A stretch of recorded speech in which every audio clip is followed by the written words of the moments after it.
Oh, Maya's here.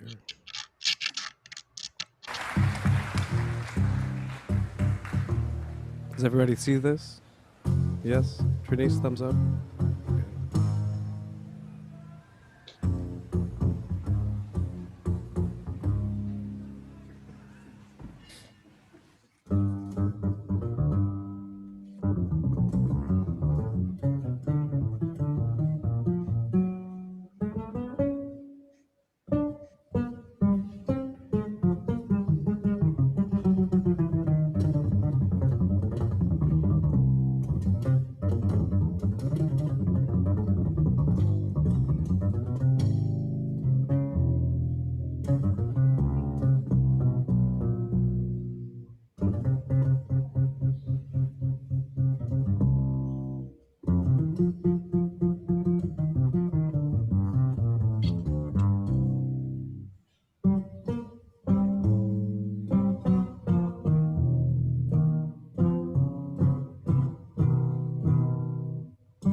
I didn't mean to stop that, but that's a good place to stop.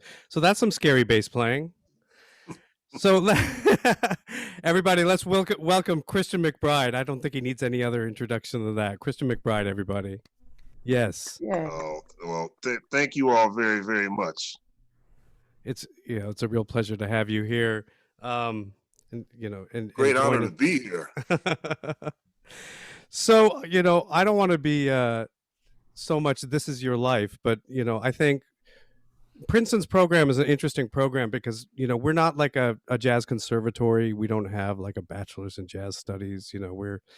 We're an Ivy League liberal arts institution that has a music department, and within that we have a jazz program. We do have a few music majors, but I would say 90% of the people who participate in our program are playing at a very high level, and many of them could have gone to music school, but they're here to study something else. So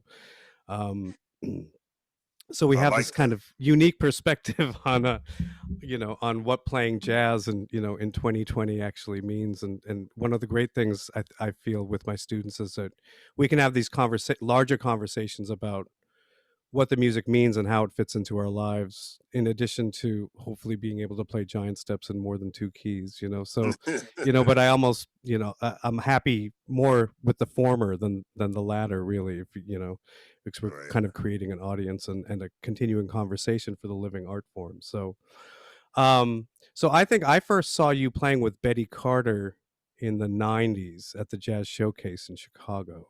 Would that be right? Like maybe 95? No, I actually never toured with Betty. I only recorded with her, and I played with her on a couple of special gigs. You may have seen me there with if it was at the Jazz Showcase, it could have been with Benny Green or Joshua or Freddie Hubbard. Maybe it was Benny. I think maybe it was Benny Green. Yeah. But I remember, being really blown away. And I feel like you were wearing a white suit. And I remember thinking that anyone who can pull off a white suit and play that well I is really probably did that at that time. is I had all probably kinds. really going places. So, It was either white or Mm. I had a canary yellow one. I had a baby blue one. That's Uh, good. yeah, I mean, that's my R&B roots coming out. I love it. So, if we can go early, if we can go back and talk about, your experiences coming into this music and, I think you heard a lot of music growing up. Your father plays bass. You have other, musicians in your family. Um, and you started playing bass in high school. Can you tell us a little bit about your household and how music was a part of your life and how that led you into Sure, playing seriously? sure. It helps, as you say, when you have two musicians in the family. Both my dad, Lee Smith, and my great uncle, Howard Cooper, are professional bass players. So I grew up watching my dad play. My parents split up when I was pretty young, but even though they weren't together, I still I still saw my dad quite often. And by the time I got old enough to really appreciate what he was doing, he was playing with Mongo Santa Maria by then. And so I saw him play with Mongo a bunch when I was a kid. And I saw him once at a place called it's at the Robin Hood Dell in Philadelphia, in North Philadelphia. Um, I don't know, just something about that particular gig made me want to start playing the electric bass like him. And so my mother bought me my first electric bass. I was 9 years old, and I fell madly in love with it. My dad, showed me a few things, and um, I was just pretty much listening to all of my mother's soul and R&B records and whatever was popular on the radio at that time. I was just I was giving myself ear training. I didn't know what the terminology was, but I was just listening to as many records as I could and try to learn the bass line from all of those records.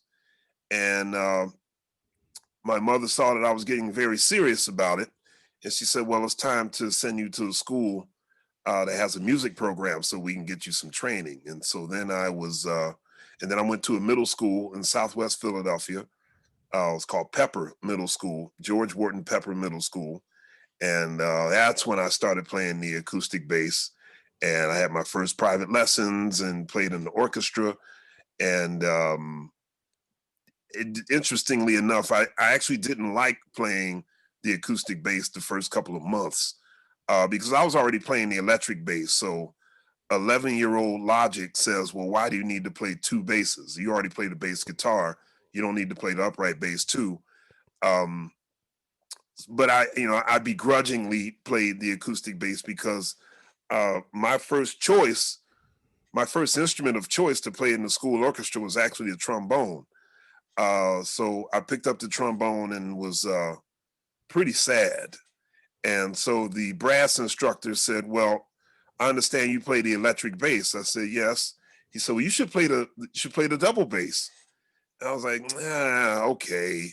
So I kind of went dragging over to the acoustic bass room, and it took a couple of weeks, maybe even a couple of months, but it started to wear on me. And when my uncle Howard, found out that I was playing the acoustic bass, he got so excited. He said, "Come over to my house," because my dad got me interested in playing the bass, but my great uncle got me into playing jazz. And he brought me over to his house, and he gave me like a crash course in the history of jazz bass in maybe 6 or 7 hours. And he sat me down, and um, everybody, Paul Chambers, Charlie Hayden, Percy Heath, Mingus, Ray Brown, Jimmy Garrison, Dave Holland, everybody you can think of. And after his lecture, demonstration, whatever you want to call it, because it was more or less a hang. And and I think my great uncle, the way he taught me about jazz made it fun. It made it interesting. He was never a dogmatic kind of guy when it comes to jazz. And the older I got and the more people I met, the greater I really, really appreciated who he is. And he was always so unbiased about jazz. He would put on a Milt Hinton record, and then he would put on like a um, you know, um, somebody like Cerrone, you know what I mean, Oh, or wow. Okay. uh, you know, he put on like um Jimmy Blanton, and then put on William Parker, and then would be equally excited about both players, both styles, both eras. He never once at any point planted a seed like, oh, this person's more creative than this person's a deeper thinker than this person. My great uncle was like, William Parker, bad man, Charles Mingus, bad man, Ray Brown, bad man, Paul Chambers, bad man. So he admired and respected all players equally, no matter who or how or what they played, and that always stuck with me. He also never told me I had to stop listening to James Brown or Michael Jackson, who were my number one and number two heroes at that time. He said, "Look, that's all part of the lineage. It's a different it's a different enunciation on the same of the same language. It's all part of the same tree. So my uncle Howard he's the cat. Yeah, that's really fascinating. And I feel like that's, a common trait among, players that have, a certain amount of versatility, or, players that are out there, um, who we look up to. They have this kind of sense of, all these things are on a level playing field, right? Right, We're right, not saying that, this is bad and this is good and this is avant-garde, this is out and this is in. Like, it's all great music being played with integrity. right, And, that's right. a conversation that we have a lot here. I kind of, and Darcy as well. When we're trying to program music for our ensembles, we're playing, Darcy might be playing a John Hollingbeck piece, right before, a Mary Lou Williams piece and right after a Yes, Count Basie piece, and right, trying to see right. all these things together. So, um, yeah, that's really cool. So, did what did you was there a teacher, besides your great uncle and your father? Was there a teacher that made a huge difference early on as well, like as far as playing the bass or Yeah, well, in there high were school? a few teachers in the Philadelphia public school system who were quite crucial to not just molding me, but also my high school classmates, Joey DeFrancesco, Kurt Rosenwinkel, Questlove, Black Thought, Boys to Men. We all went to the same high school, and it was just one of the greatest places you could be. So, but in terms of developing my skills as an improviser, or as a jazz musician, uh, a man named Lovett Hines, who's still with us, thank goodness. Lovett Hines ran the jazz program at a place called the Settlement Music School in Philly, and it was an after school program. We would go there, I think, it was either once or twice a week. It was once a week, and Joey and myself and all of us, we were all in his jazz program. And Mr. Hines was he was just like my uncle. I mean, we would play a little bit of everything, and anything the students wanted to play, he would say, "Okay, write an arrangement, and we'll play it." You know, let's play this weather report song. Okay, write an arrangement, and we'll play it. So not only was it fun to play in an ensemble, but he also urged us to write our own arrangements, compose, and if we brought in something and it wasn't that good, he would say, "Okay, we'll work on it. We'll spend rehearsal working on it."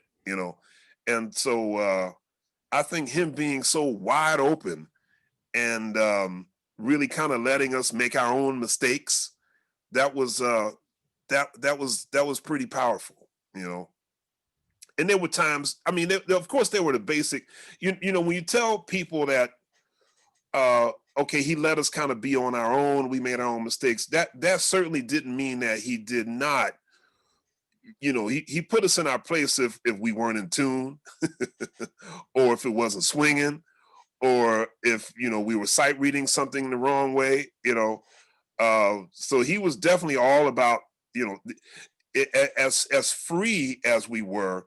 There were definitely some ground rules that we all had to pay attention to. We had to tune up, and if it wasn't in tune, keep tune up. Why are you playing out of tune? Stop that. Um, I remember one time we were playing So What, and we all kept getting lost in the form. Uh, Once you get out of the E flat minor, some cats would go back to the top. Some cats would play too many A's at the end. And then it'll always be a big train wreck. Somebody get to the E flat minor too early, and Mr. Hines would be like, "Okay, stop it, stop it, stop it. What's the form?" You know what I mean? So he definitely checked us when we did something wrong. That's great. That's really cool. So you started playing. So like your first big gig was what was Bobby Watson? Would you say that Yes, that was your first? And how old are you then? Are you 17, I was 18? 17. Yes. Well, Yep. that's yeah. So that's pretty heavy. So how did that happen? Uh, Somehow Bobby was always in Philly. I remember Bobby Watson playing in Philly multiple times a year. Like from the time I was a freshman in high school, I feel like Bobby was somewhat like a semi-regular in Philly. And I think well, a couple of things happened when I was right as my sophomore year of high school was ending. I met Wynton, and Wynton Marcellus became um, very much a big brother, a mentor. And then after I met Wynton, things kind of snowballed because I sat in with Wynton's group, and then maybe like the very next month, I met Branford, and Branford said, "Oh yeah, Wynton told me about you." And then it was this kind of snowball with all of these the young lions of the '80s. Terrence Blanchard, Donald Harrison, Kenny Garrett, Greg Osby, um, uh, Mulgrew Miller, um, Jeff Tane Watts, Lewis Nash, Ralph Peterson Jr., Jerry Allen. They were all in their early and mid 20s when I was in high school. And so word started to spread around. You know how the grapevine, I think, to even with social media and all information being available all the time, everywhere, it seems to me that word of mouth from someone you trust still holds the most weight. So meeting Wynton, he started spreading my work, he started spreading my name around, and then I think Bobby got wind of it, and Bobby's like, "Oh, I think I've heard of that kid. I've seen him in Philly a couple of times," and but I never played with Bobby in Philly, but I would just go to see him all the time. Um, I think probably how I got the gig. Um, my senior year of high school, Bobby came and played at a place called the Painted Bride, and playing trumpet with him that night was Roy Hargrove. And I knew Roy already because Roy and I met at this national high school big band competition.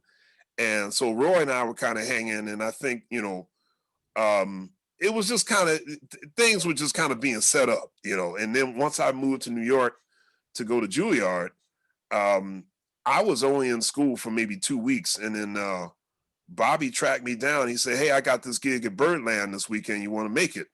And I'm like, yeah. And James Williams played piano and Victor Lewis played drums. And yeah, I played with Bobby on and off for maybe 3 years. And yeah, Bobby was my gateway into the belly of the New York world, because through Bobby, I met James, I met Victor Lewis, I met Benny Green, um, I met all kinds of cats, man. Eddie Henderson. Eddie didn't work with Bobby, but through that association, I started meeting a lot of cats. I started going to Bradley's all the time, and So this is like the those were early, some. right? This was like 1989. Okay, right. Yeah, so like yeah, very the tail end of the 80s and the early 90s. Yeah, so I feel like New York was a different place back then. Oh, way different, way different. I mean, if you had to describe that, I mean, what we hear is, like Osby and folks tell me about, there were all these jam sessions. I mean, you could literally, Woody Shaw led a session. You could go play with Woody right, Shaw if you that's stayed right, there late enough, like right, everyone right. was hanging. There was like, I mean, New York isn't like that anymore. I mean, I got here in 97 and it didn't even feel like that anymore. Yeah. And Man, it's interesting because it depends on who you ask. I think that at age 17, no matter where you are, when you're living on your own for the first time and you're, uh, walking and discovering life on your own is always going to be exciting. So, that's true. um, I can remember coming to New York and just literally walking around Manhattan like I'm going to soak all of this up. Um, Now, 1989, it was sort of like it was the peak of what some would call the Renaissance period. Sort of like not much has changed in 31 years in the sense that Winton's word held a lot of weight, even in 1989. And this was before Jazz and Lincoln Center got started. He was just the leader of a combo at that time. But he, Stanley Crouch, and Albert Murray had sort of created this whole new interest in sort of the general public, not just the jazz community, but the sort of general public that people were all of a sudden interested in hearing acoustic jazz again. So a lot of younger musicians at that time reaped the benefit of this so-called Renaissance period. Um, but once I started to get a little more on the inside, um, there was like that sort of whole loft scene in New York that was going on in the 70s when you had cats like, the sort of the John Zorn, the Hal Wilner, the Laurie Anderson, the Curtis Folks, the Craig Harris, Anthony Davis era of the music. They felt like Winton kind of completely broadsided that entire generation.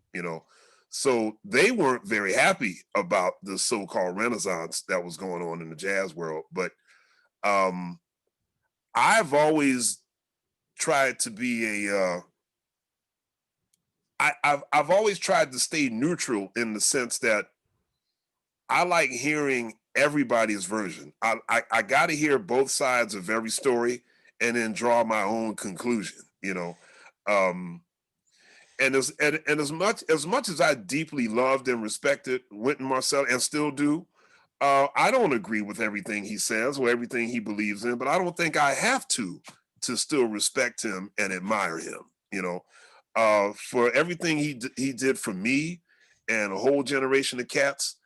Um, I deeply respect him, even though I don't agree with everything he has said or done. But by the same token, I would go and hang with somebody like Lester Bowie or Rasul Sadiq and hang with them and hear what they said, and I'd be like, okay, here's what Winton says. Here's what they say. So here's what I think. Let me put all this in the blender and come up with my own thing. do you So feel like other folks were doing that too? no, I don't feel like a lot of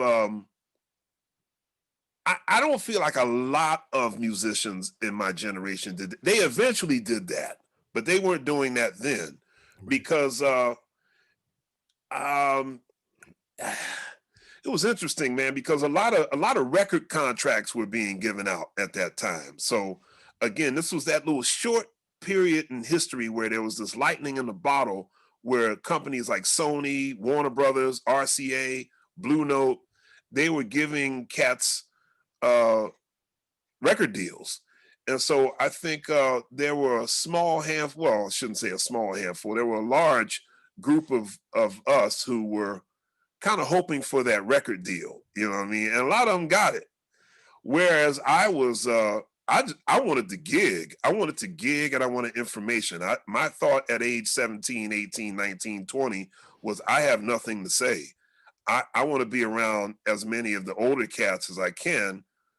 I mean, the goal is to somehow be like them. I want to be in my 50s and 60s and 70s and hopefully 80s, you know, being able to have the wisdom to pass down. So, okay, well, if I want to gain that wisdom, how do I do it? Duh, be around them. You know, you can get it direct from them. So I loved being around people like Betty Carter and Ray Brown and George Coleman. And, you know, all those people weren't necessarily nice all the time. Betty Carter could be downright mean sometimes, but there was something about her that said, deal with it. You know, as mean as she is, she's going to give you some information that you could use. You know, um, Stanley Crouch, rest in peace. You know, he was always brutal. You know, but there was a part of me that was like, he could teach you something.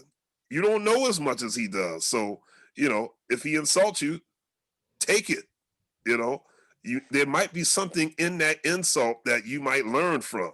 You know, so I do think. So with that being said, in 1989, I feel like that it was a really good scene.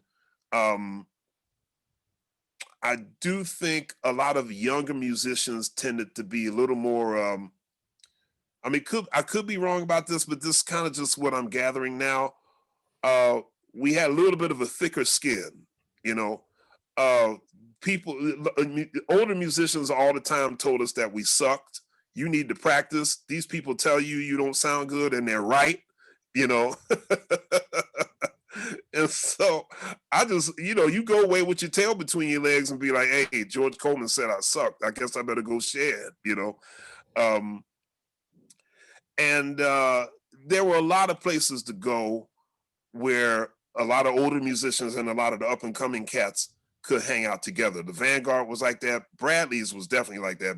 Bradley's for me was kind of like ground zero of the jazz community because you know, everybody from Tommy Flanagan to Cecil Taylor were regulars there, you know. And you know, people always found it odd that Cecil Taylor would come to hear me and Benny Green play together all the time and dug it, you know. And I was like, well, why do you find that, you know, unusual? Because Cecil was into everything, man. Um, in fact, there was an infamous showdown between Cecil Taylor and Betty Carter one night. And I don't know, somebody had a little bit too much to drink. A couple of words got said, and oh, it was bad. It was really bad, you know.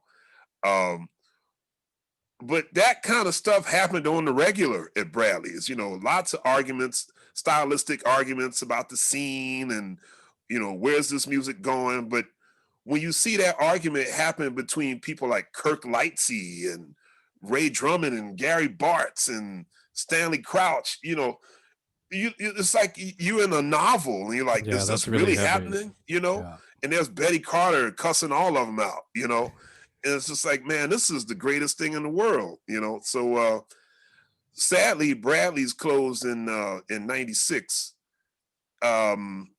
And I, you know, I couldn't even go that night because it was just too painful. But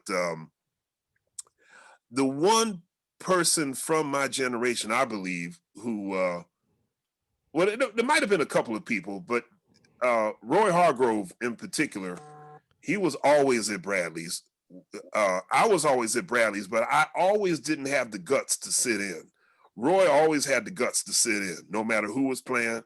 And if he didn't know a song, he would go up there and play anyway, get cussed out, know the song by the third course, and would be killing it. You know, I wasn't quite that gutsy. I was almost that gutsy, but I think you can get away with knowing a song less if you're a trumpet player than you can when you're a bass player. Well, you can You know, hang those first few choruses and figure it out, exactly. right? You That's can't right. quite do That's that as right. a bass player. That's right. And I remember I specifically give a shout out to James Carter because I remember James Carter was one of the few people of my generation. He was always hanging with the AACM cats, you know, and he would He even always go played with see. World Saxophone Quartet for a while. That's right. Like, That's yeah. right. And he was the one person that I knew who was literally playing with Winton's cats and with the AACM cats, and like nobody had that equal a footing in both worlds, you know. Right. Um, so yeah, those were fun times, man. I miss those early days. You know, Freddie Hubbard was still alive, Joe Henderson was still alive, uh, Clark Terry, Sweets Edison, all them cats would be hanging out. Billy Higgins, Elvin, and just to see the non-musical side of these cats. It wasn't always pretty, but it made sense when you heard them play. You're like, oh, okay, now I get it. See, it one of the things that you know, that experience brings up to me is especially being, you know, part of a jazz program at an institution is, you know, that it's hard to recreate that sort of Yeah, mentorship. The mentorship doesn't really exist in that sort of kind of informal way, the university of the streets sort of way, you know, where right, um I mean, I think, you know, everyone had microcosms of that in, you know, in different cities. I think, and you know, there was always a guy. Like in Chicago was Von Freeman's right, jam session. You know, that's where, you right. know, I used to go every week. You know, and um, so, you know, one of the difficulties I have, and I'm always trying to find ways and create ways to, you know, to impart to the students is, you know, so what does mentorship mean now? Like, how do you seek that out? Yeah, How do you find those scenarios where you can really, you know, learn from your elders? Not to sound too cliche, but that, you know, right, that's still right. how this music should be transmitted. I mean, Yeah. what are your thoughts on that, and how do we tackle that issue? Well, I'll tell you what, Rudress, what you're doing with that program down there, and Darcy, with you down there. I mean, I hope all of you know that you got two cats that are so full of information and wisdom and creativity. I really hope you lean on those cats. You know, they could really, really teach you some things. Um, I'm dying to meet uh, Dr. Robinson so I can get some wisdom from her. Um, I don't know why we haven't met yet, but that's going to happen. But how does that happen now? I'm not remembering all of the details of that article that Gio Rusinello wrote in the New York Times about jazz education. The one a couple of weeks ago, like Yeah, like maybe a month about or a month so ago. ago, Yeah, yeah, month yeah. and a Mhm. half or something like that. Yeah. Um, like you said, Rudress, it's you can't recreate what you had in those clubs back then, you know. And as great as so many of these college programs are, it's not the same. You can't recreate that. So you just have to create a new thing. And what is that new thing? I think it's still being built. You know, uh, I know that you're not tight with your information. None of it, all of you have been out there playing, and you know you experienced the ropes. You've been on the road. You played with a lot of legends. You spent time with legends. Um, we can't be tight with that information to pass on to the younger generation. But at the same time, I also believe that sometimes younger musicians have a skewed concept on what mentorship actually means. Like Ray Brown was, I think there's three levels of mentorship. Um, there's the one that I had with Ray Brown, and I was just fortunate. You know, I don't like to use the word lucky because we all work to get better. But Ray Brown heard me play, and he said, you know, he basically said, "Kid, you got something I like. I'm going to work with you." You know, so he picked me. You know, he was the one that was going to say, "Hey, you come here." You know, and I realized how fortunate I was with that. You know, uh, the second one I find is sort of the more realistic one. And forgive me for using profanity, but this is kind of how it happens. You see someone you want to be around, you see someone you want to learn from, and you bug the hell out of that person. You know, uh, for me, it was Ron Carter. Before Ray Brown kind of got to me, I was a Ron Carter worshiper. I mean, I still am. Ron is still my man. Um, but what happens is you find someone you want to be around. You say, you know, Mr., Ms., you know, whoever it is, can I study with you? You know, I really like to learn from you. It's like, Okay, yeah, yeah, sure, kid. Yeah, yeah, yeah. Yeah, give me your number. I'll call you, right? They don't call you. Um, you gotta expect that, right? Because they're busy. They got hundreds of young people hitting them up all the time wanting to study with them. Oh, you go see them again. Okay, oh, can I really want to study with you? I called you out there. Oh yeah, sorry, kid, I forgot. Yeah. Call me next week. They call you, call them next week. You still don't get in touch with them. You're like, oh man. So you keep nagging them and nagging them and nagging them and nagging them and nagging them, and you can't really get through all the time. Finally, that person says, okay, look, I'll tell you what, I appreciate your persistence. You really want to learn? Well, let's learn. Okay. Now that you've nagged me and you got my attention, I'm going to put my foot deep in your ass. Are you ready for that? All right. Now, don't no go. Now, when I tell you something you want to hear and you don't want it, something. When I tell you something you need to hear, you don't want to hear it. Don't go around here crying. You wanted this badly, so I'm going to give it to you, right? So then that's when you like, uh-oh, ooh, okay, I'm ready, bring it. You know, I think that's what I think that happens a bit on number two. Number three is I did this to Ray Brown even after I started getting close to him. I think a lot of older musicians generally they pick up on how serious you are. You know what I mean? Um, I would always routinely pack up Ray Brown's bass. I would always routinely pack up Mill Hinton's bass.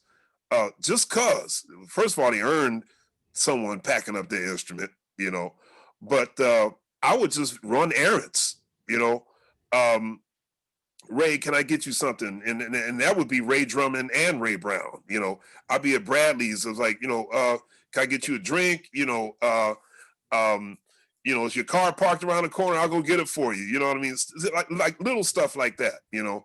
I think a lot of older musicians, they can see when you're trying to do something a little more serious than simply have their phone number and email.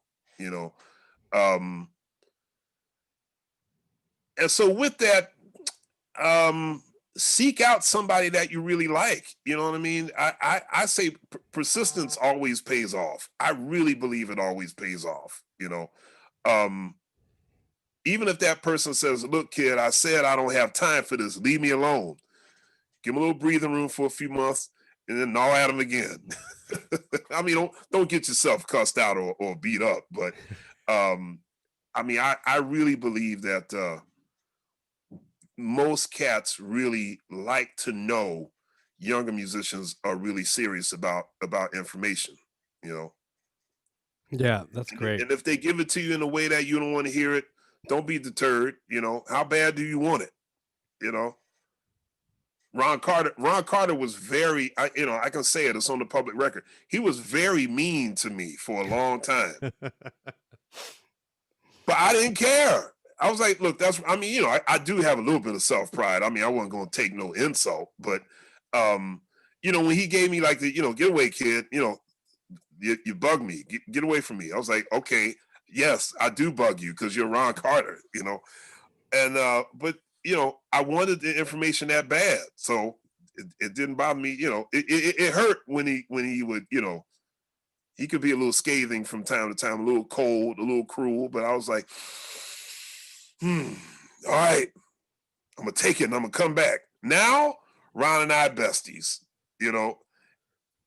I had him on my radio show last year, and it was wonderful to have like that moment where we kind of felt, we didn't officially bury the hatchet, but having him on the show for 2 hours was hatchet burying enough for me. So that's great. That's really good to hear about. I think the students and all of us, enjoy hearing that experience and the idea that we can still manifest that somehow, even though maybe man. the scene isn't quite is not transmitted in the same way with a place like Bradley's. I mean, I moved here in '97, so everybody just talked about Bradley's all the time. It was like showing up someplace and where the those guy rooms just were died. still new in '97. Right. Right, Yeah. exactly. So let's move forward a little bit. Before So we move I've forward, can we take a question because Akiva has his is raising his oh, I hand did or for the some reason room. I can't see it. So if you call those out, Trinice, that would be Sure, helpful. I don't know why I'm not for seeing sure. that. Hey, Okay. thanks. Um, How so you doing, man? I'm good. So great to hear you speak and see you through my computer. Thank you. I just wanted to ask you mentioned kind of how like Cecil Taylor came to Bradley's and it sounds like you were kind of seeing a lot of different communities in the jazz world. And I know that you play with Laurie Anderson and that you recorded some of John Zorn's music. And I just wondered kind of what your involvement as a player was with kind of with that side of the music. I take it you mean the non Young Lion era, the sort of non straight ahead thing. Sure, yeah. Yeah, I mean, well, I had to be more like James Carter in that James actually sometimes you can't wait around for people to notice you. You got to go to them and let them know, hey, I really love what you do and I really appreciate what you do. Uh, I was a huge fan of the World Saxophone Quartet. I was a huge fan of the Art Ensemble of Chicago. So I can remember one night in this was in 1993. Actually, yes, 1993. I was in San Sebastian, Spain, and I was playing in a group with Joshua Redman and Jeff Keezer. It was just the three of us. It was just a trio, and we opened for the Art Ensemble of Chicago. And after the gig was over, it was conscious of me to do this. So I don't know if Joshua and Keezer stayed. If they did, we didn't sit together. But I said, not only do I want to hang and hear this group, but I want to talk to those cats after it's over. Because, I'd never met Malachi Favors. I knew Don Moyer a little bit, and Lester just a little bit. But I said, I'm going to hang, and then I want to hang and talk to those guys after the show was over. And so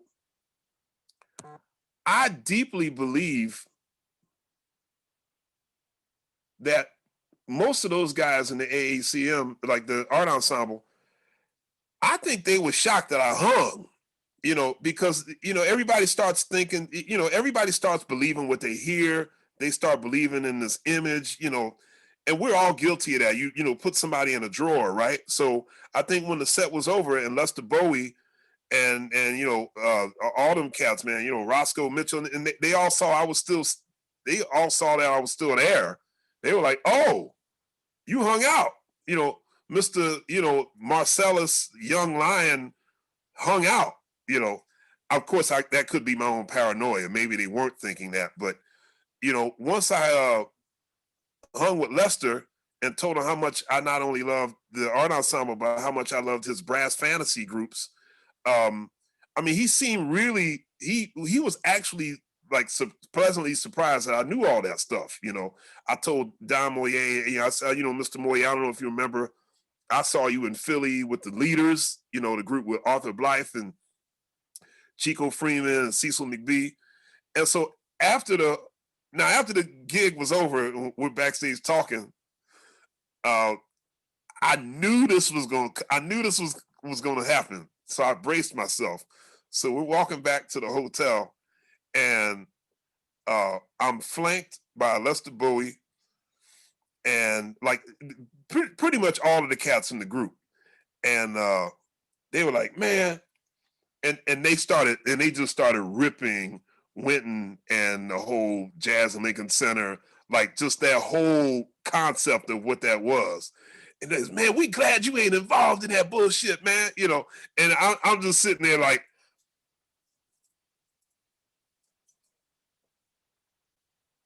it's like, and so like, I mean, I kind of wasn't involved with the Jazz and Lincoln Center scene by that time. I mean, obviously, I was very tight with Winton, always was tight with Winton, but I didn't play in the orchestra, never did.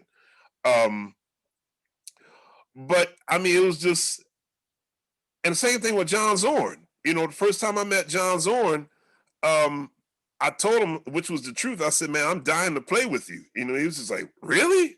I was like, "Why wouldn't I be, man?" You know, that that record you and Tim Byrne made, the Ornette Coleman tribute album. He was just like, "You know that record?" I'm like, "Come on, man." Yeah, you know. And so I've always tried to be wide open to as many. I, could- I just want information. There's so much information out there about this music, and so many people from across all spectrums. Um, I want to learn as much as I possibly can, man. One of the greatest gigs I did 2 gigs with Zorn at the Vanguard. First time was with, it was just a trio, me, him, and Milford Graves. And second time was a quartet with Steve Coleman and Tyshawn Suri.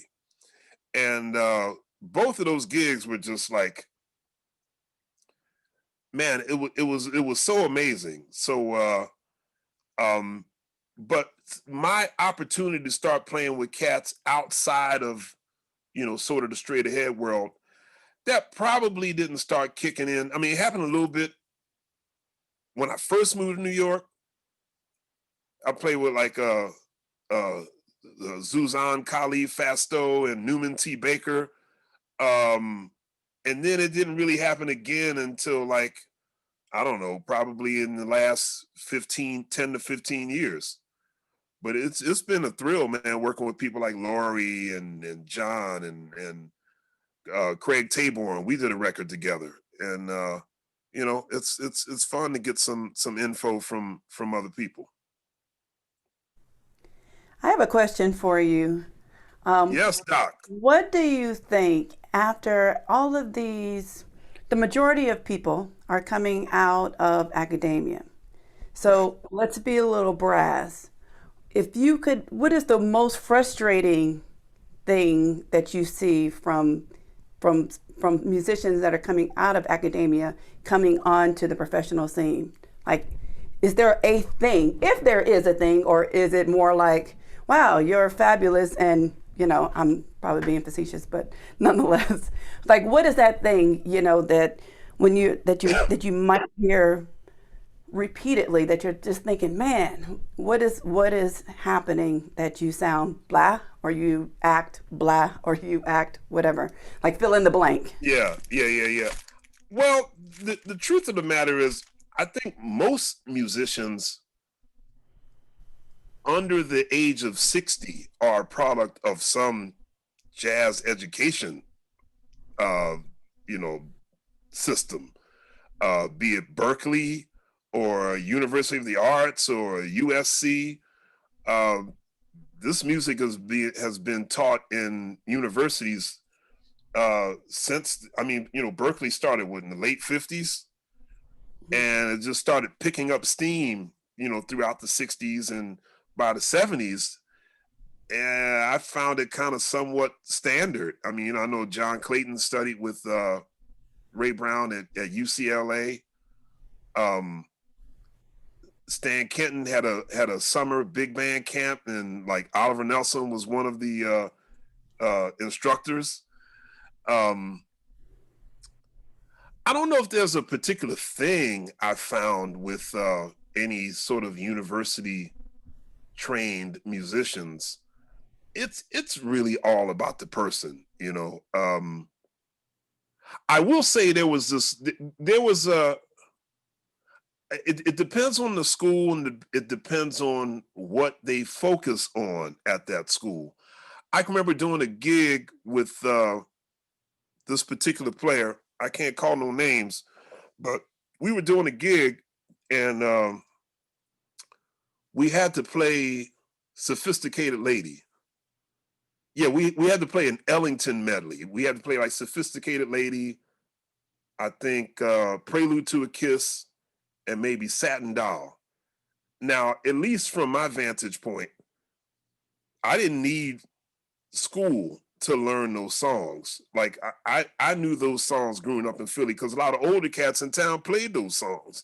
And if you wanted to sit in, you had to know those songs. I mean, especially Satin Doll. Satin Doll is kind of like maybe one of the first songs I learned when I got my first real book, right? And so anyway, this cat knew no Ellington songs. And I'm not one of these kind of guys that says like, okay, well, I wasn't going to make him feel bad because I could see he felt bad that he didn't know these songs, right? I said, don't worry about it. I'll scribble out the changes for you. Ain't no biggie, man. Don't worry about it. And so, but I could obviously see that like it was getting to him because like there might have been a fourth song we called Squatty Roo or whatever it was, something like that. He was like, man, I don't know that either. I said, it's cool. It's cool. And I showed him the change and then everything was fine. And so after we had this rehearsal, he got very reflective and he says, I'm angry at my college program because the one thing they never taught us was repertoire. They taught us all of the stuff, individualism, creativity, learning how to express yourself, but we didn't know no songs. So I said, yeah, well, I guess if you're going to get out there and actually make gigs, you would have to learn tunes, So, but I think that probably happens less than less often than not. That would probably be the one drawback I can think of somebody coming through a university program and not being what I call gig ready, because ultimately you want gigs, right? And if you want gigs, you got to know a couple of tunes, Right. I wonder too, well, what in the other side of that, what do you find most intriguing about young players that you're hearing coming up that kind of catch your attention? What is it? What is that element that you're just like, for you? Well, they learn quicker. They almost every musician I've met, like every musician I've met under the age of like 40, they're all like incredible sight readers. That cracks me up, man. Like you just throw something on them, like here, boom, 1, 2, 1, 2, 3, 4. It's like, man, that was perfect. Of course I'm exaggerating, but I like the fact that there's some real sort of basic training, for lack of a better term. They know how to read, they understand harmony. Just like the real, if you're talking about expressing yourself through music, I don't see it any different as learning how to express yourself through language, through literature, through visual art. There's a few basic things you kind of need to know in order to be able to do that, So yeah, I do like the fact that so many younger musicians are so well trained in basic stuff. Well, not that I want to hog you up, but I got one more question that goes back to what you were talking about lineage. You were Mm-hmm. talking about particularly when you're referencing your experience with R&B, so probably gospel. I mean, coming from Philly, I mean, Right.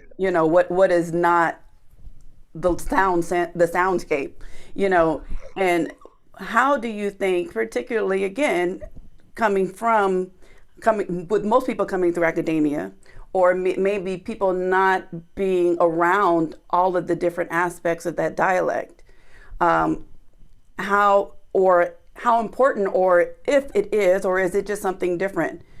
Do you think that this idea of lineage and tradition is to the music?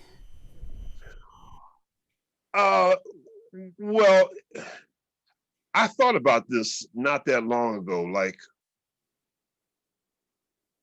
okay, I was 17 years old in 1989, and like I had to learn all the totality of this music. We're talking, you know, not just the jazz legacy, which is already overwhelming enough, but as you mentioned, I also love soul and R&B and gospel and funk, country music, right? So now it's 2020. 1989 was 31 years ago. So like somebody who's 17 years old now has to learn all that I learned and everything that happened inside the last 31 years. Because what happened 10 years ago was historic already, right? So what's going to happen 50 years from now? Like should and will the expectation be the same where you're telling some young musician in 2070, yo man, you better learn some standards. You better learn you better learn my ship. You better learn it right. You better learn how Miles played it. You know what I mean? So like I wonder, what does that mean, you know, a half a century from now? I don't want to see this music end up because I love speaking with a lot of friends of mine who are in the classical music world or who are in the symphonic music world. You think we have bones to pick about the way jazz is taught at universities? They really have bones to pick about how you know, so-called classical repertoire is taught in the conservatory. They, you know, basically music has no life. You know, I don't know any, I'm sure there must be some programs where living composers are taught in the curriculum, you know. It can't just be solely about Beethoven, Mozart, and Chopin and Bach. And, you know, yes, they were great, but I mean, we're talking, you know, 300 years ago, some of that music was written. You know, I'm sure something significant has happened in that idiom since then, you know. So I don't want to see that ever happen to our music. I don't think it will, because when you're improvising, that keeps it, you know, that's where the life is. But I always loved, I mean, and this is the part where individualism comes into play. I love soul music. You know, my bone marrow is James Brown, Aretha Franklin, Stevie Wonder, Gladys Knight, Marvin Gaye, Al Green. I mean, that's my thing, right? Like I had to learn how to play jazz, right? So as much as I wanted to learn about this music, I never wanted that part of me to go away, because that's who I am. So in doing that, I don't know, it became more interesting to me to kind of tie it all together. Like, how does James Brown tie into Miles Davis or Cab Calloway or Art Blakey? You know, how does Gladys Knight tie into Billie Holiday or Bessie Smith? You know, how does Cecil Taylor tie into, you know, Phoebe Snow? Oh, I'm going. That's so hilarious. And so, like, I became more of a nerd that way. But like, I never wanted my R&B and soul thing to go away. So every single one of you who are on this chat right now, there's some music that you love deeply that seems disparate to what jazz is. You can't give that up. You know, whatever kind of pop music you were listening to, you know, 4 or 5 years ago, keep that with you. For me, that was James Brown. I told cats, I mean, you know, because thank goodness, if there was any sort of popular music that Wynton and I could agree on, it was James Brown. So it made me think, I was like, man, James Brown is powerful. James Brown could even, like, he could get the most idealistic person to be like, yeah, he's a bad man. We got another question for you. Yeah. Hear you, Mr. Lee. You're okay, great. Hi, Christian. Nice meeting you. Hey, what's happening? Great. I'm in Sydney, Australia, so I'm far away. Whoa. Zoom is amazing, right? So my question is, good morning. What you think about the great Jaco Pastorius? I mean, you were 15 when he died. Have you ever met him, or has his music influenced your playing? What's your view on him? Man, look, Jaco Pastorius if I were to have I mean, I know there's only 4 presidents on Mount Rushmore, but I would have to have 5. And Jaco would be on my Mount Rushmore. I love Jaco Pastorius. He was always, I mean, I think like everybody else. I mean, like when I first discovered Jaco Pastorius because of my dad, it blew my mind. You know, I never heard of fretless bass before, and you know, I rightfully, well, I won't say rightfully, but I sort of I fell down that Jaco rabbit hole. Never came out. I mean, if I play the fretless electric bass, which I do often, I have to consciously fight myself to not go into that Jaco Pastorius Mold. hole. You know, I mean, I guess it's the same if you play alto saxophone. I mean, like you can't avoid Bird. You know, I mean, Bird is going to get in your playing some kind of way. You know, I mean, you could switch it up, change it up, you know, mask it, disguise it, but the Bird is going to be there. And I'm like that with Jaco. Jaco is definitely one of my biggest heroes. Right. Thank you. Christian, I have a question for you. What's up, brother? I got a whole bunch of questions for you, but we got to go to some more hockey games next season, bro. Oh yes, absolutely. As soon as we can see hockey in person again. I know, right? Yeah. So I've been wanting to ask you about this actually for a long time. But the Sonny Rollins birthday concert where Ornette came on as a guest. Did you know that was going to happen? Did you know that Ornette was in the wings? Yeah, Sonny told us earlier that day that he had spoken with Ornette, and it wasn't confirmed, but he said it looks good that, you know, Ornette's probably going to show up. It's not 100%, but I'm going to guess it's about 95% certain that he'll show up. So yeah, we have been braced for it, but it's so funny, man, because like we didn't know it at that time, but Ornette was already, his health was already compromised by that time. So none of us met him. We didn't talk to him before. We didn't talk to him after. He showed up, he played, and then he split. So like I never got to shake his hand except when we took our bows on stage. Wow. That's crazy. So you never even got to shake his hand after that. That's unbelievable. Nope. So yeah, like what was going through your head when Ornette then, you know, steps up to play, and you know, this is you haven't met him, you haven't talked to him, like, but you get to play with him for the first time in front of an entire Carnegie Hall audience. Yeah, what was going through my head? Oh shit. Like, oh man, what am I supposed to do with this? You know, so if you remember what Ornette played was just, I mean, he did what Ornette does, you know. So we're playing a 12-bar blues in B flat, and Ornette plays something that pretty much had a tonal center of E.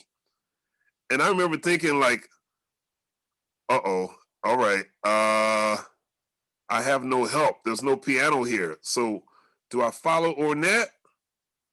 Do I follow the form? Do I keep the same B flat tonality, or do I follow his tonality? Oh boy. All right, I better make a decision here. All right, I'm gonna close my eyes and just go with it. So I started trying to break up the time a little bit, and Roy Haynes is like, you do what you want. I'm staying right here. So he's still tipping, right? So I'm going, oh man, I got some decisions to make, and I better make them quick. And you know, it's hard to make a right decision when you're playing with somebody you never played with before. You don't know what they like, you know. Okay, well, maybe it's more effective if I stay with the form and then like kind of have like Ornette's contrast to that, you know. That might make his playing sound even more out of this world, you know. But maybe he doesn't like that. Maybe he wants me to go with him. Oh man, I don't know what to do. So like that whole time, I'm just like, I'm bouncing back and forth between the E, the B flat, playing in time, playing out of time. I I was playing all of my options, not knowing if they worked. Like, oh boy, all right, I don't know what's happening, but I'm going with it. That's great. Thank you, Chris. That's an amazing story. Oh yeah, brother. Yeah. Hi, my name is Max. I'm gonna do that. Hi, Max. Hi. Well, first of all, I'm gonna annoy the shit out of you because. Please. Okay, cool. Because what you were saying about you and Ray Brown is kind of how I feel about talking to you. I never thought this would actually happen in my life. I grew up listening to your music, and just like one of those like old YouTube videos I always used to look at and just feel like super and just like mind blown was the trio without drums of you, Russell Malone, and Benny Green playing jingles. Like, oh, right. Like, oh my God. Like when I saw that for the first time, I'm just like, what is going on? I used to get angry when they would give me a solo on that because the tempo would be so fast and Benny plays a few courses, Russell plays a few courses, and I'm looking at them like, really? You want me to play a solo? You play 8 notes like 350. Like, oh my God. Like that's hard. And that sort of just like makes me think of, this isn't like necessarily a question, but more of like just a starting point to like think about jazz, today. And a lot of stuff that I hear people putting out on new albums is still different, variations of standard rap. And it sounds great. And that's awesome. And that's what I love about it. And I just want to hear your thoughts on like, breathing new life into standards just today and how you think about it. And yeah, just stuff about that. Hey man, I enjoy hearing people experiment with all kinds of stuff, man. Breathing new life into standards. I mean, there's so many ways you could do that, I mean, gosh, I just like hearing people experiment with some different things, man. I wrote an arrangement of my wife Melissa is a great singer, and I wrote an arrangement of Invitation for her. And she had already recorded Invitation on one of her CDs. So I thought, okay, well, not only is this a song that people do often, but she's already recorded it once. So I'm going to really have to change it up now. And so I said, well, let me turn it into like sort of like a funk fusion kind of thing, but like not just play the tune with a funk groove, like actually make an arrangement out of it, So things like that, or I mean, gosh, this breathing new life into standards, man. I don't think that's that hard to do. Just experiment, mess with it, just mess with it. As long as you know the correct melody, as long as you actually know. I'm a firm believer in like you gotta learn the rules before you break them. Mm-hmm. So yeah, once you thoroughly know a song, break it up, break it all up. Okay, and it feels good to you. Yeah, I really like that. And just I guess like a shorter, more specific question, just like me being a bassist and just being gobsmacked by your technique. I'm wondering if there are any like how do you do that? Like, how do you get there? And how do you also think about technique as well?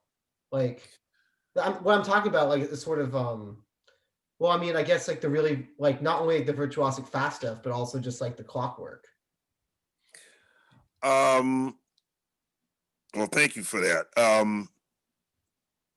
I think time is way more important for me than technique. My job as a bass player is to make sure everybody's cool. I think doing a lot of gigs at Bradley's with no drummer, that by any stretch of the imagination will help you build your time.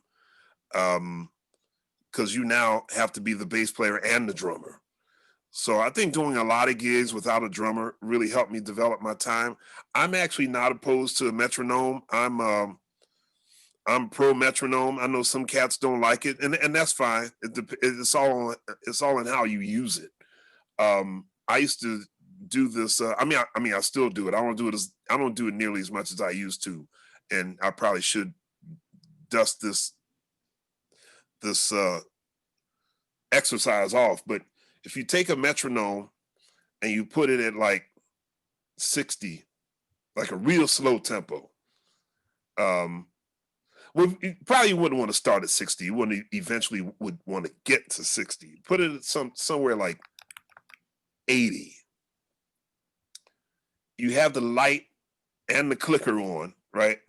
I'm sure they have some metronomes where you can set it up to do this now, but I used to shed with friends and have them do this. So I would have the light and the clicker on for 4 bars, and then have them turn the clicker off for 4 bars, and then turn it back on 4 bars later to make sure that I'm still in time, right? So you're playing along with the click for 4 bars, and then the click goes away for 4 bars, but the light is still on, so the person can see if you're still in time or not. And then after 4 bars, they bring the clicker back on 1, and you can see where you are. You know, that was always a good exercise to strengthen my time. And if you can do that on a slow tempo, if you can do that on 60, you're dealing with something. Yeah. Cool. Yeah. I just really and listening to a lot of funk. Funk and Art Blakey. That will strengthen your time. All right, Charmaine, you have a question?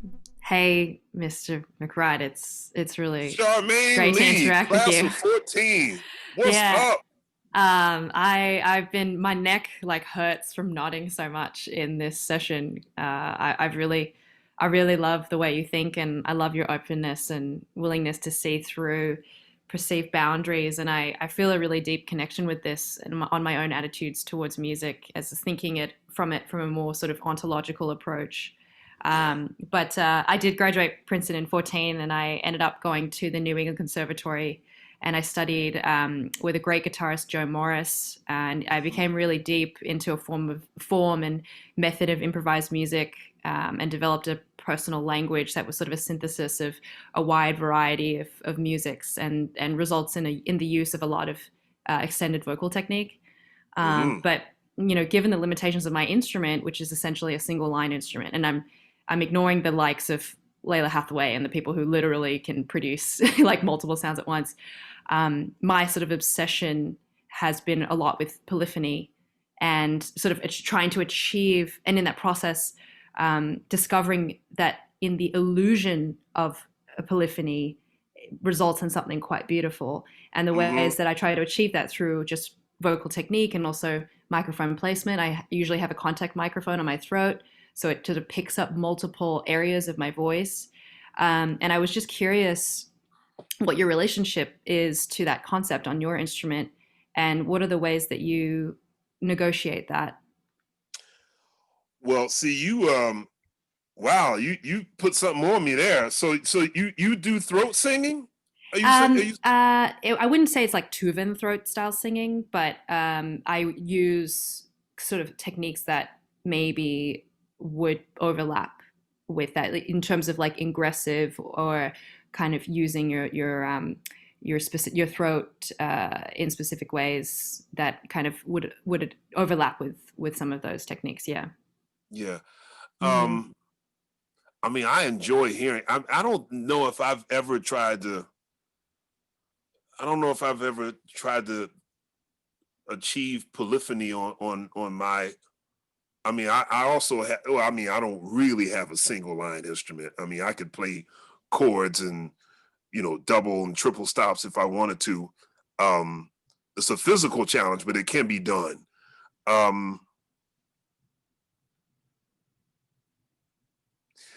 Yeah, I don't know. I think I haven't. I don't think I've ever consciously thought of achieving that on my instrument. Maybe I should.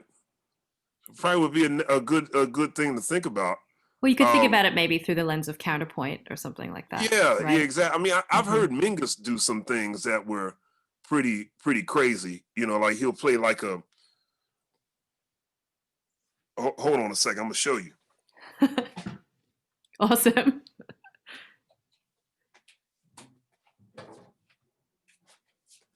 This is killing, by the way. So like. Yes. So like I've seen some videos of Mingus. He'll play something like you got to see my hands to be able to like. So he'll play like I started doing this where he'll play like a.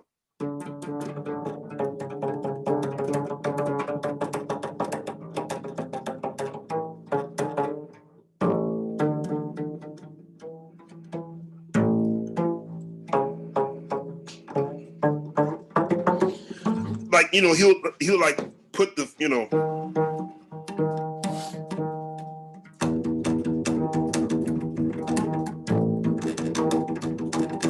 You know, so I like that's kind of abstract, but like that whole concept is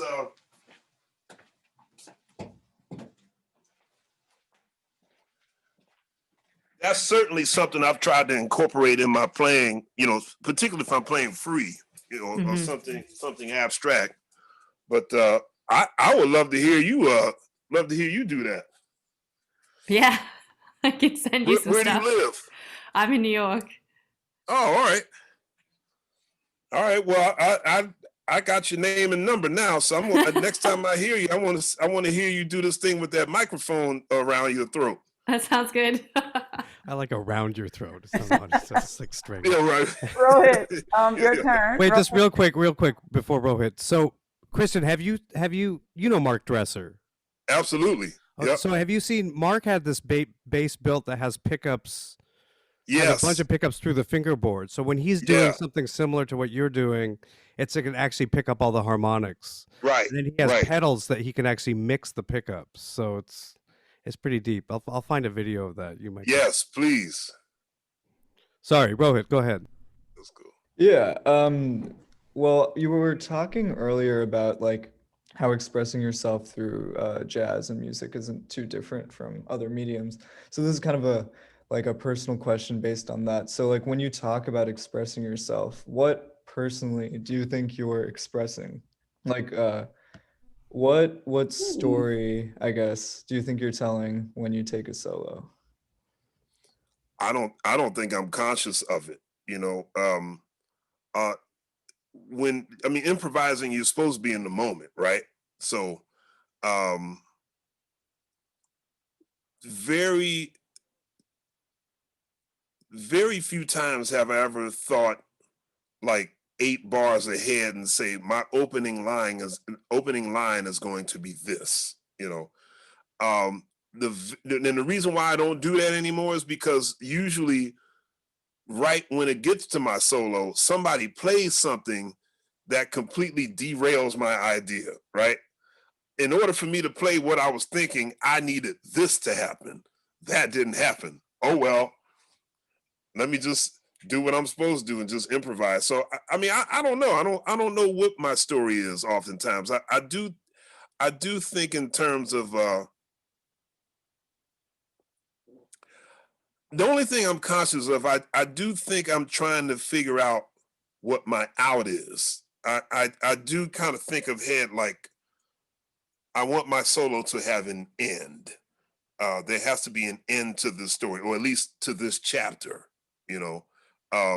What do I want that to be? So sometimes I play already with the end of my solo in mind. That way I don't ramble. That way I'm not boring the hell out of everybody, you know.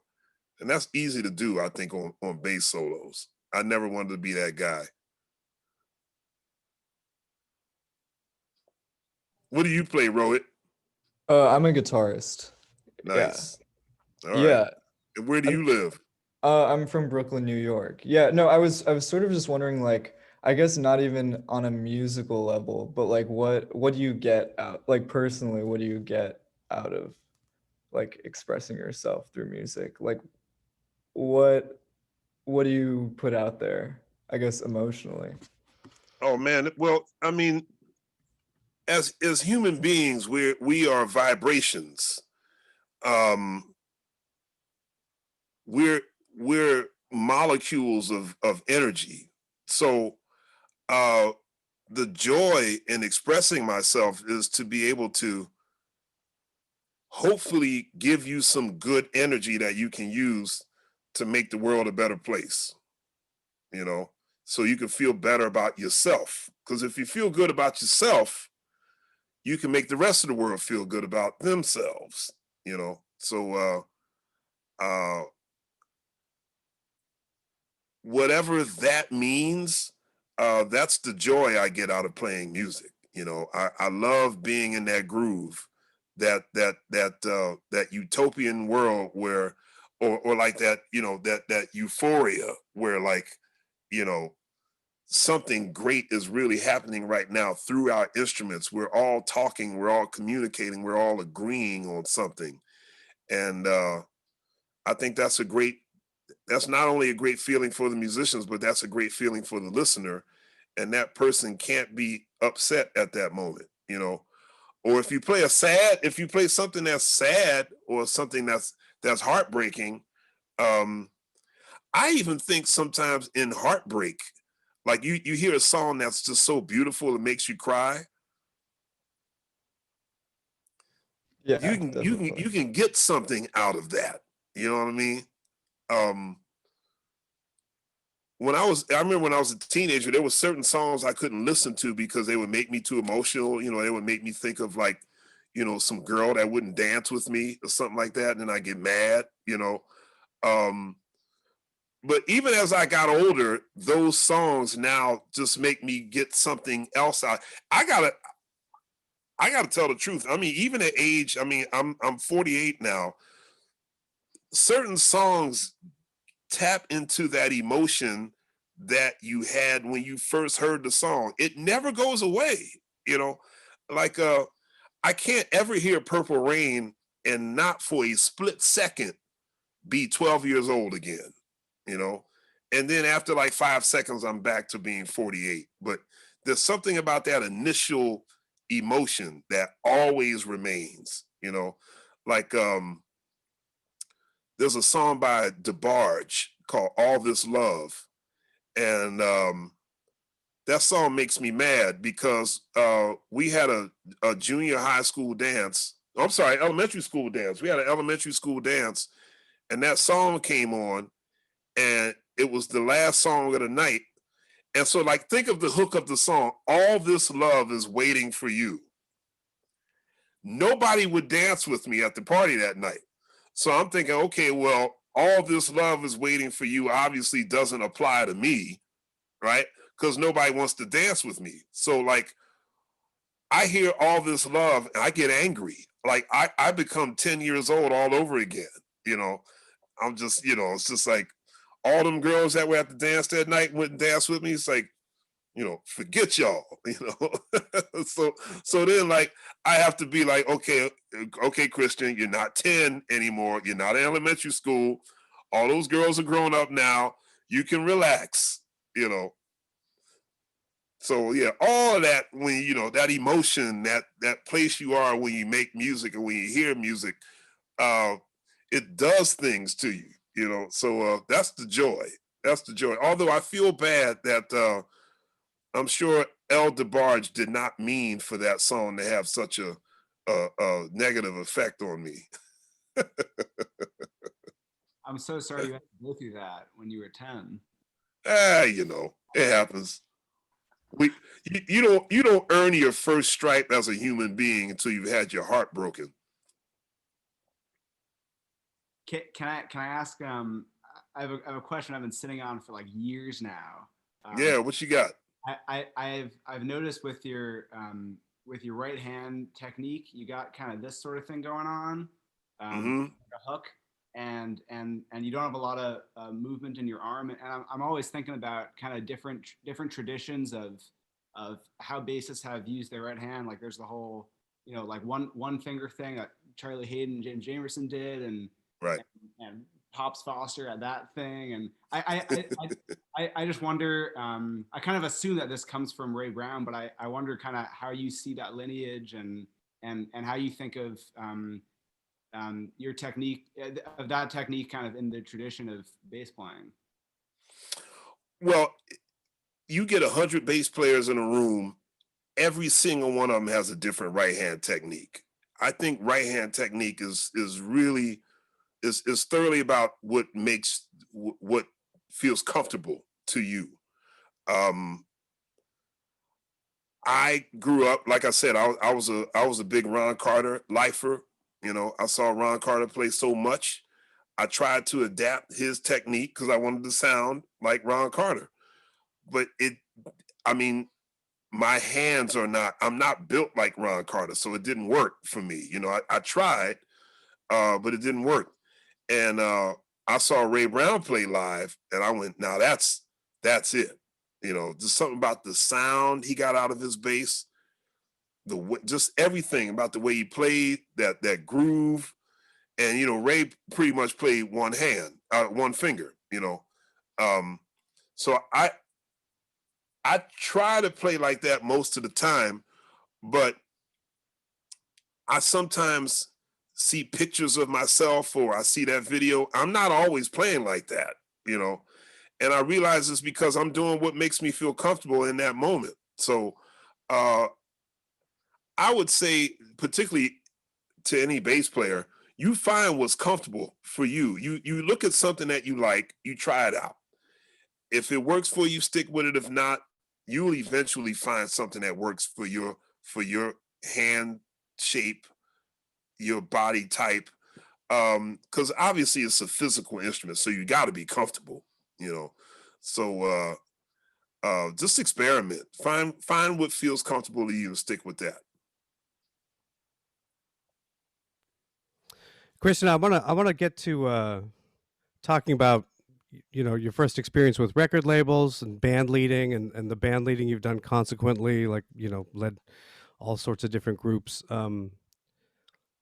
Especially as a bass player leader, we still don't have many bass player leaders, but you know, I want to get to that. But you've been talking for a little. We've all been talking for a little while, so I just thought I'd play something first to kind of break it up here, and you know, and then hopefully that will take us into this conversation. So here we go. Oh no, just kidding. Oh, sorry. That's cold-blooded. I had to do it. Sorry. No, seriously though. Let's do. Oh, that's cold. That's cold. That was perfect. No, this is seriously. This is your trio. This is and again, this is older recording, but it's timeless also. So I got you, man. I got you. Yes, I'll dance did. with you, Christian. I'll dance with you. I'm gonna get you back.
Yeah, that's great.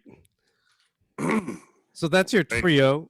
And, I think I've at been any on Noon given for 4 months. I've lost 27 pounds. at And I any feel like given I got my time, I life think back. you were I've been on leading Noom like for 4 months and I've lost 16 pounds. Sorry, I still got I'm something down going 10 here. kilos in 4 months. It turns out I can do this. I definitely feel that Sorry, give me a my second. brain has been rewired with the help of.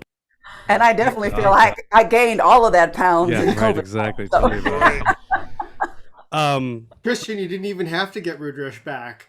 Yeah, right. Exactly. Yeah, right. Exactly. That's right. See, I'm sure you can hook me up later, Christian. I'm sure. It seems like you could be leading, 4 or 5 different groups at any given time or over the course of a year. But I want to get back to, maybe, your first album. You did like 4 albums for Verve, I believe, as a leader. And you were pretty young, I think, when you got signed, maybe, early 20s, mid 20s, 25, Yep. something like that, right? Yep. I was 22 actually. Yeah, so that's really young. So how did you, I mean, obviously all these folks were getting signed. I'm not really like, how'd you get signed? Even, no one even asks that question anymore.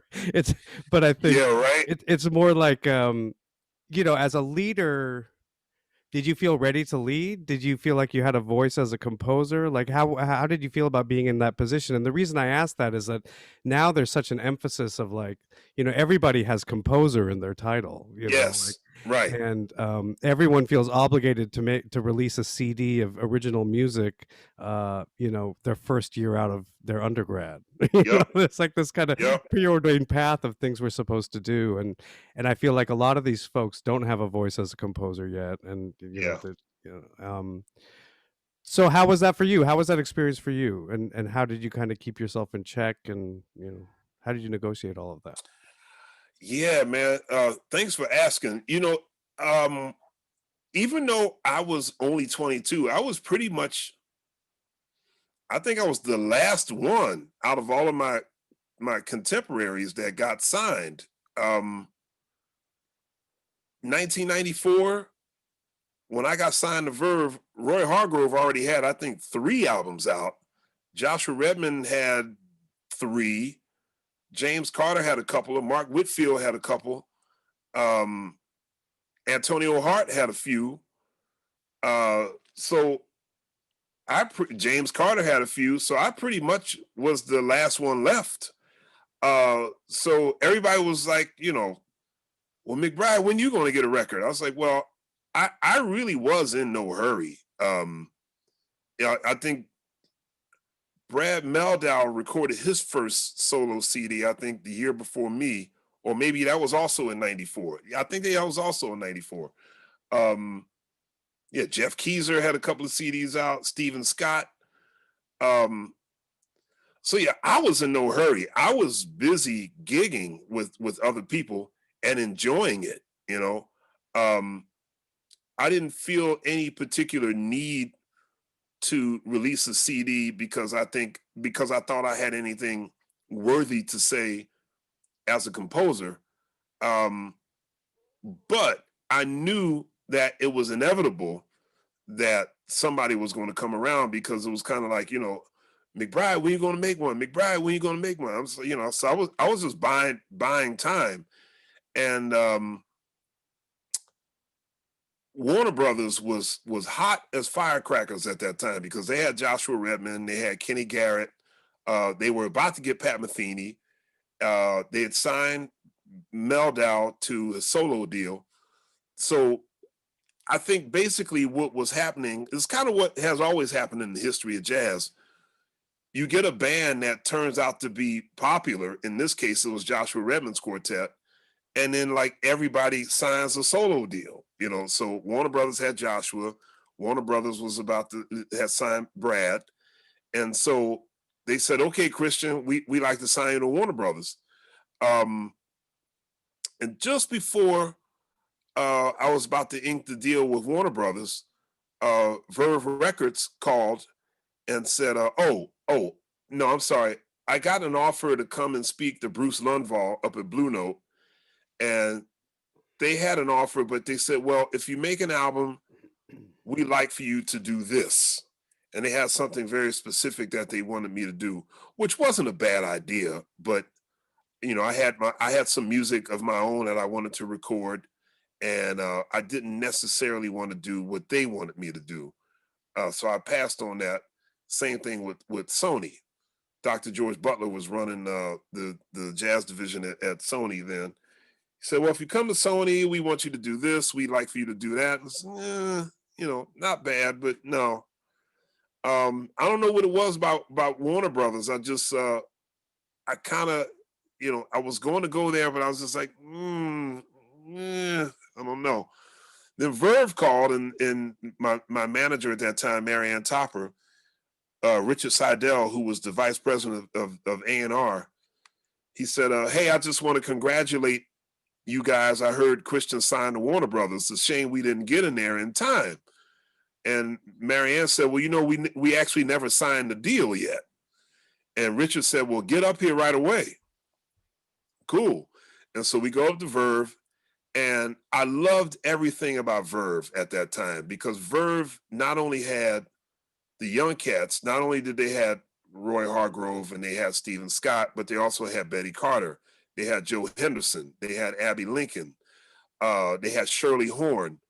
They had a really good mixture of older cats and younger guys. Charlie Hayden was on there, Dee Dee Bridgewater. And so I thought, man, I kind of want to be here, and I signed with Verve. And here's where the business and the creative kind of came together. 1994, by all accounts, was the peak of the Young Lion era. Joshua Redman was selling records by like hotcakes. Jazz and Lincoln Center was just really starting to get to that phase where they were rolling. It paid to be in your 20s playing straight ahead. You were going to get some props somewhere. So I thought, in terms of concept, the musical concept, it really didn't matter as long as I had my fellow Young Lions on the CD. As long as I had Roy Hargrove on it and Joshua Redman, who cares what music we played, right? And that pretty much turned out to be the case. It was about who was on it than what was on it. I knew I had some songs that they would play great on. And so I just wanted to get my friends in the studio, who also happened to be the hottest names on the scene at that time, and just make a record playing some good, solid, swinging music. And so sadly, my first album is still my biggest selling record. So, I think there have been like 15 albums since then, but it was the perfect album to make at that perfect time, with that perfect combination. Just kind of everything hit right at the right time, But when the CD came out, it kind of reinforced everyone's image of like the straight ahead Ray Brown protege, And while I didn't think that was completely accurate, So for my next CD, I thought, well, I don't want to be reactionary. I don't want to make an avant-garde CD just to shake people's image of what they see in me. I don't want to do that. I still want to play music I like to play, but, break it up a little bit. So on my next CD, which was Number 2 Express, I invited Chick Corea, Jack DeJohnette, and Kenny Garrett to play on one half of the album. And then the other half of the record was with Gary Bartz, Steve Nelson, Kenny Barron, and Jack DeJohnette. And I also did a duet thing with Mino Sinelu, and I stacked all of these. I played Freddie Hubbard's Little Sunflower, but I stacked all of the bass parts. So there's like 5 or 6 different bass parts. I just overdubbed everything and percussion. So I thought that, I really enjoyed that record. That was a fun record to make. Jack DeJohnette, of course, for those of you that know Jack, you know, Darcy Rudresh. I mean, Jack is the nicest cat. I mean, like you get in the studio and Jack is like, you know, hey, what do you need, bro? You know, Chick Corea was like that, you know. So I enjoyed making that record so much. But when the record came out, it was sort of like I remember Downbeat's review was kind of mean spirited. It was something to the, I mean, he basically said like, we appreciate Christian trying to stretch out, but we know that's not really him. We know he's really a straight ahead guy, you know. So nice try, and you know, getting Chick and Jack, you know, cutting edge guys, but we know that's not really who you are. What was the guy's name that wrote that?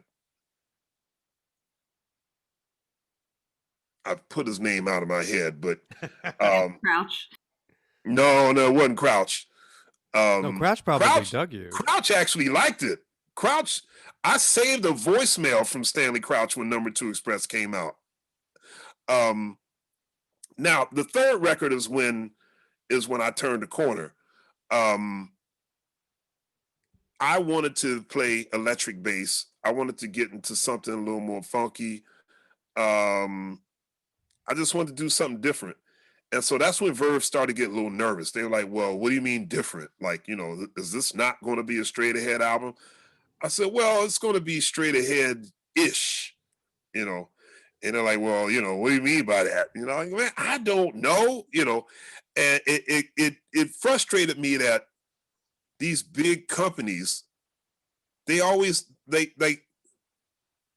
kind of want to know what the music's going to be so we can market it. You know, it's like, man, okay, I get it. That's your job to worry about that part. But also you signed me as an artist because you trust what I can do, you know. I mean, you know, I'm not going to make it like a rock album. You know, I mean, nobody's going to confuse this next record with like, you know, Jimmy Jam and Terry Lewis, you know. So, you know, I want to play a little electric bass. I want to get a little funky. I want to get a little fusiony. And they said, well, do you want to produce it? Do you mind if we bring in an outside producer? I said, no, I don't mind. So we talked to a bunch of people, and well, no, we came up with a list of people, and then the name George Duke came up. And for me, it was kind of like, boom, of course. George Duke, not only one of my funk heroes, but, you know, he also played in Cannonball Adderley's quintet. He played with Nancy Wilson. He played with Frank Zappa. He's like that's the guy I'm looking for. So when I talked to George on the phone and I told him what I was looking to do, and he said, hey man, I got you. Whatever you want to do, no matter how wild it is. If you want to have some straight up funk, if you want to have some straight ahead jazz, if you want to have it all on the same record, I got you. I'm not going to let, you know, you can do whatever you want to do. And so it was my first time writing lyrics. I wrote 2 vocal songs on there. One was sung by Vesta, and the other one was sung by Will Downing. And the record actually wound up making a little bit of a dent on the R&B charts. And that shocked Verve. But what was kind of weird was like in the New York jazz world specifically, George Duke was known as like a West Coast smooth jazz guy, right? At least to all of the cats I came up with. They weren't hip to all that stuff he did with Frank Zappa and all the stuff that he did with Cannonball. And so like I had to school a lot of cats like, look, you need to go get a Cannonball Adderley record called The Black Messiah and then call me after you listen to that. But that record wasn't actually that readily available. That CD had not been that wasn't easy to find in 1998, you know. Some of the records George made with Gerald Wilson's big band, you know. So but I don't know how the record was received in terms that record seemed to have a real delayed effect, because I didn't meet people for like 10 or 15 years. They were like, oh man, that Family Affair record got me, man. Oh man, that record was so funky, man. You mixed the straight ahead and the funk and the fusion. Oh man, it was great. But most importantly, I was able to establish a relationship with George Duke where he became, like, Ray Brown was like a second father to me. George Duke then became that next second dad I had after Ray Brown passed away. And then I wound up playing, not only did George produce Family Affair, but I played on, I think, all but 2 of George Duke's records for the rest of his life. So through George, I got to play with people like Regina Bell and Jeffrey Osborne. And, I got deep off into that R&B thing, and so that came out in 98, and I made my final record for Verve in 2000 called Sci-Fi. By 2000, it was very clear the Young Lions era was over.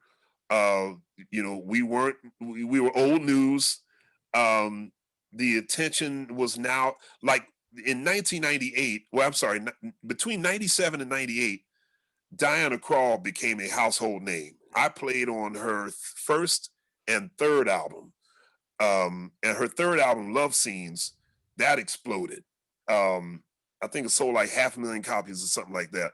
And so then the industry turned more towards singers. Jane Monheit got signed to a major label. What's the cat's name? Come to me in a minute. Kurt Elling and all that. Yeah, Kurt had already been signed to Blue Note. Patricia Barber started getting some more props at that time. So then it became a singer's market. So, like, well, and then Cassandra Wilson was like Blue Note's big star too. Oh yeah, she was huge. Yeah, Cassandra and Diane Reeves. And so then Roy Hargrove, Joshua Redman, myself, we weren't big news anymore. None of us were really playing much straight ahead much by 2000, 2001 anyway. Roy Hargrove by that time had started the RH Factor. Joshua Redman was just about to start the Elastic Band. And I was about to start the band, which I called the CMB, with Jeff Keezer and Terrion Gully and Ron Blake. And so we were all funking, by 2001. So yeah, my days on Verve were numbered when I made Sci-Fi. But this was a long way, and I'm very sorry, Rude Resh, but this was a long way of answering that. Even through all of those days recording on Verve and having a band, I never had planned on exclusively being a band leader, because I knew there was too much information to be gained and too many experiences to have with other people, particularly being a bass player. Somebody always needs a bass player. So even during my time on Verve, I was touring with Chick Corea. I was playing with Pat Metheny. I was still playing on a lot of people's records at that time. So I was gigging a lot with McCoy Tyner and Bobby Hutcherson. So, like, I would never want to give that up to do something as foolish as to lead a band.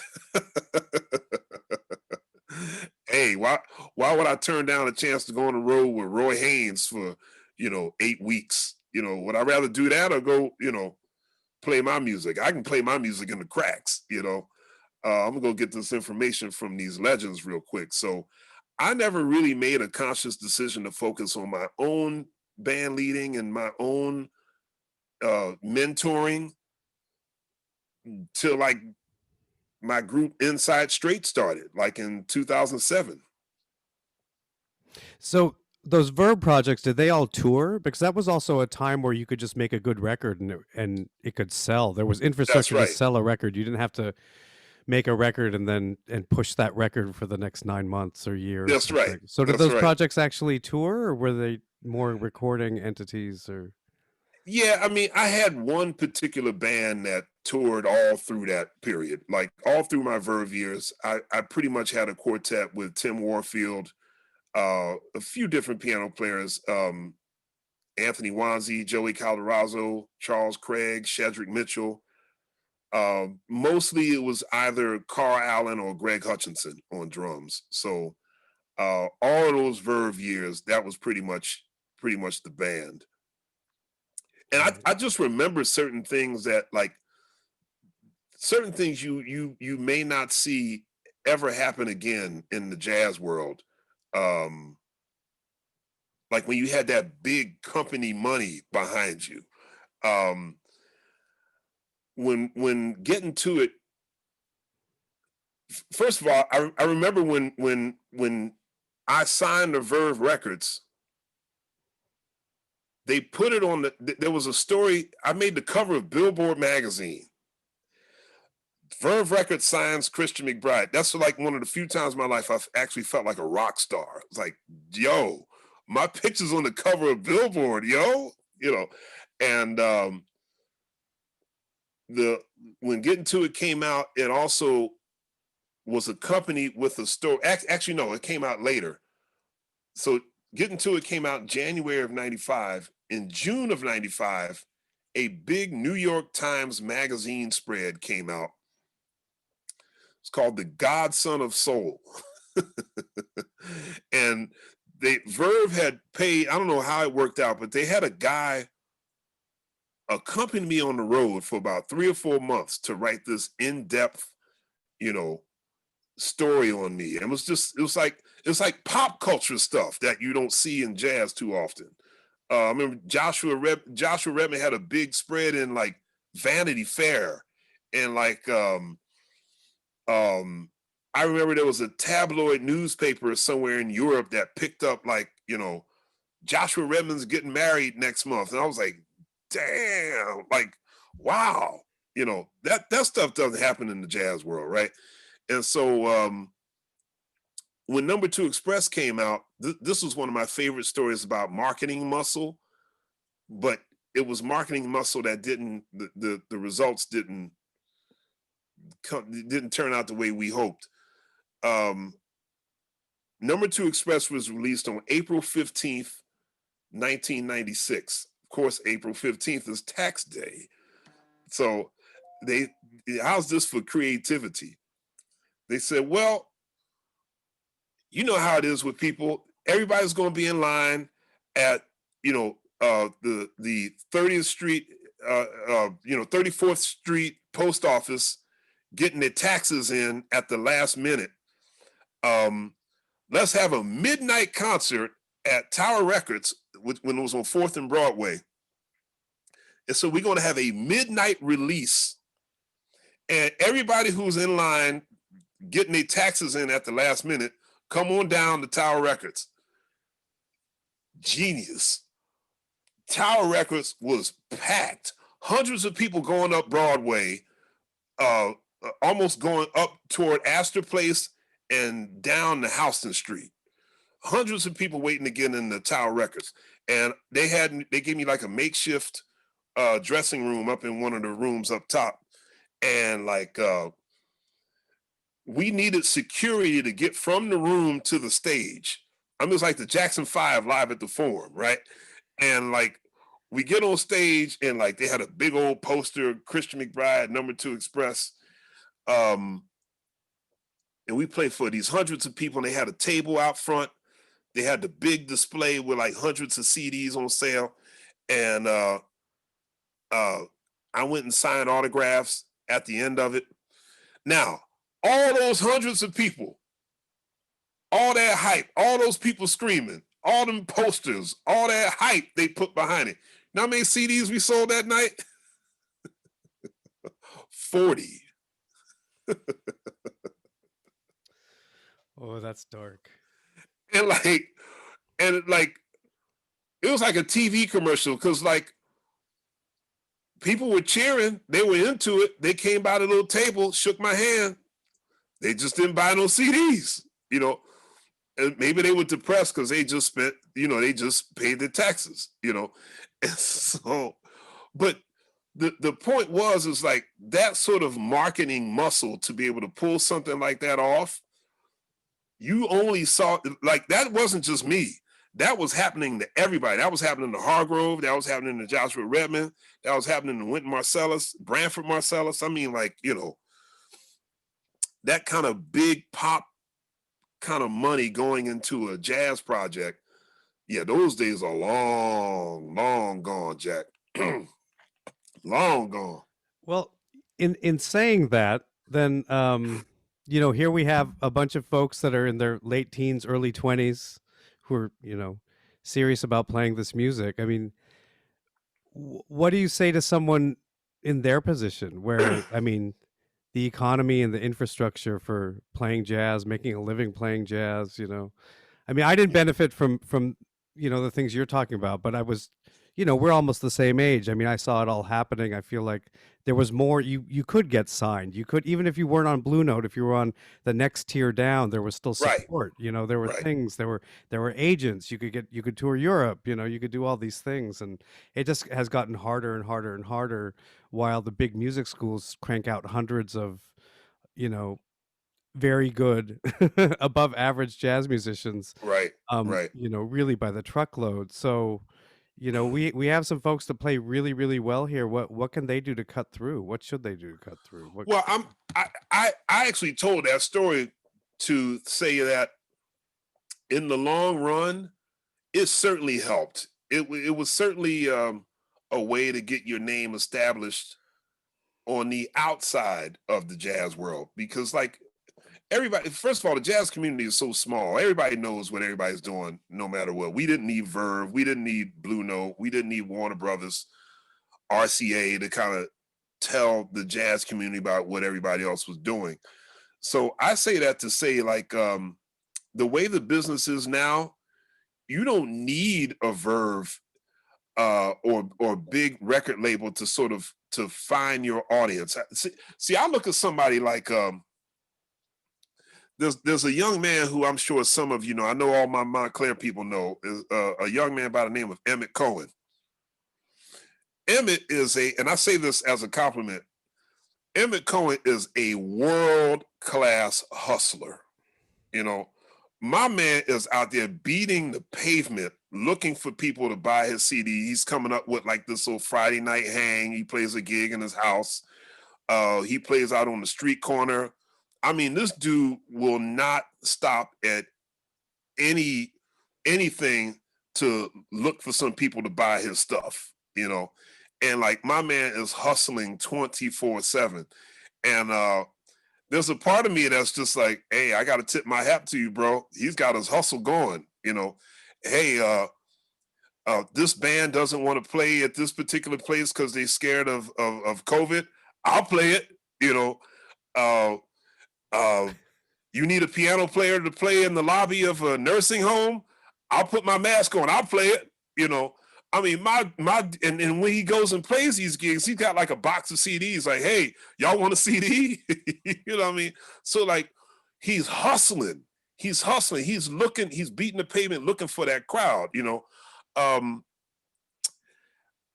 I think that he's not on a major label, and I don't even think that he has like. I mean, if you look at like certain social media analytics, I'm not sure he has that big of a crowd more than say some other of his peers, but the people he found are dedicated to him and they support what he does. So he finds a group of people that like what he does and they stick with him. You know what I mean? And so I think if you in this day and age, you gotta beat the pavement and find out who likes you. You got to go out there and hustle and work that social media angle, but also like Rudra said long time ago, like I don't really know if you really need to worry about making your own CD and going out there and touring right now. I mean, like there is one thing that is a lot different now than 31 years ago, which even has nothing to do with cats being, alive or have passed away. I find it interesting that not a lot of cats actually live in New York anymore. Everybody lived in New York when I was in town. Clark Terry lived in New York. Kenny Barron lived in New York. McCoy Tyner lived in New York. Elvin Jones lived in New York. All the young cats lived in New York. Terrence Blanchard, Donald Harrison, Wallace Roney, Branford, Tane, Kenny Kirkland, Robert Hurst, Jerry Allen. I mean, they all lived in New York, you know, and like now I find, you know, Joshua Redmond moved back to California. Dee Dee Bridgewater, Terrence Blanchard, Cyril Ahmed, they all live in New Orleans. Branford lives in North Carolina. You know, Eric Reed moved to back to Southern California. Terrion Gully lives in Atlanta. You know, so it's like the older cats who I would tell you to go out there and try to find, they're not local like they used to be, you know. But by the same token, you do have the staff that you have at Princeton, because they are brilliant cats. Seriously, they are. Kenny Barron's still around. Gosh, James Carter's around. Joe Lovano is around. Maria Schneider's still around. There are a lot of people around who are the same age as the legends. They're the same age as the people who I consider legends when I was in college. You know what I mean? I looked up to somebody like Bobby Watson and James Williams in 1989, and come to think of it, they probably were still in their late 30s, you know? You know, I was like, man, they played with Art Blakey in the 70s. Man, you know, they old cats, you know, they've been around, you know, and in retrospect, I'm like, wow, they weren't even that old. They were only like 38 years old, you know? So I would hope that, I mean, you do what your heart, where your heart navigates you, but in terms of gaining information and gaining wisdom to make your journey a little more clear, seek out cats who you can study with, you know. If you're a vocalist, I mean, go find Catherine Russell, spend some time with her, you know. Go find Cecile McLaurin-Salvant, you know. If you're an up-and-coming big band arranger, go find Darcy James Argue. You know what I mean? There's all kinds of cats who are on the scene who can help you along your path before you would need to worry about, you know, getting a CD or getting I can't even call them CDs anymore. What do you call them? A recording, something you put on Spotify, an album, because we're back to vinyl now. You know, before you do that, just try to find some cats whose band you can play in and get some information. Yeah, that's great. There's one more thing I want to ask you about. You've been so generous with your time here. Oh man, I love you cats, man. It's wonderful to spend time with you, and Rude Dress, you my man. And you know, the Eagles already played on Thursday, so I'm in no hurry to watch any football. So you know, you have Inside Straight, you have the big band, you have the trio, you have the Situation. I don't know if the Situation's doing much right now. And you have yeah, the Situation is a bad situation right now. And the band with Josh and Marcus, New John. So you have all these, you know, these groups. You still have your radio show on Sirius, right? On Sirius XM. Well, it's all reruns at the moment. Oh, okay. Yeah. And then, you know, you're artistic director of the Newport Jazz Festival. Maybe not now, but you were kind of artistic consultant for the LA Phil, NJ Pack. So you have a million things going on, which is really funny because I read this Downbeat interview from '95, I think, where the journalist says that you've been referred to as a marketable commodity, and how do you feel about that? And so it's funny to read that. But now looking back, so we fast forward, now we're here in 2020. You have all these things going on within the Jazz Night in America. You know, you have these things happening that are very much in leadership roles, that are very much, you know, actually steering the direction of how this music is being heard, how it's being transmitted, you know, who it's getting to and how. That's scary. Yeah. No, I'm just kidding. So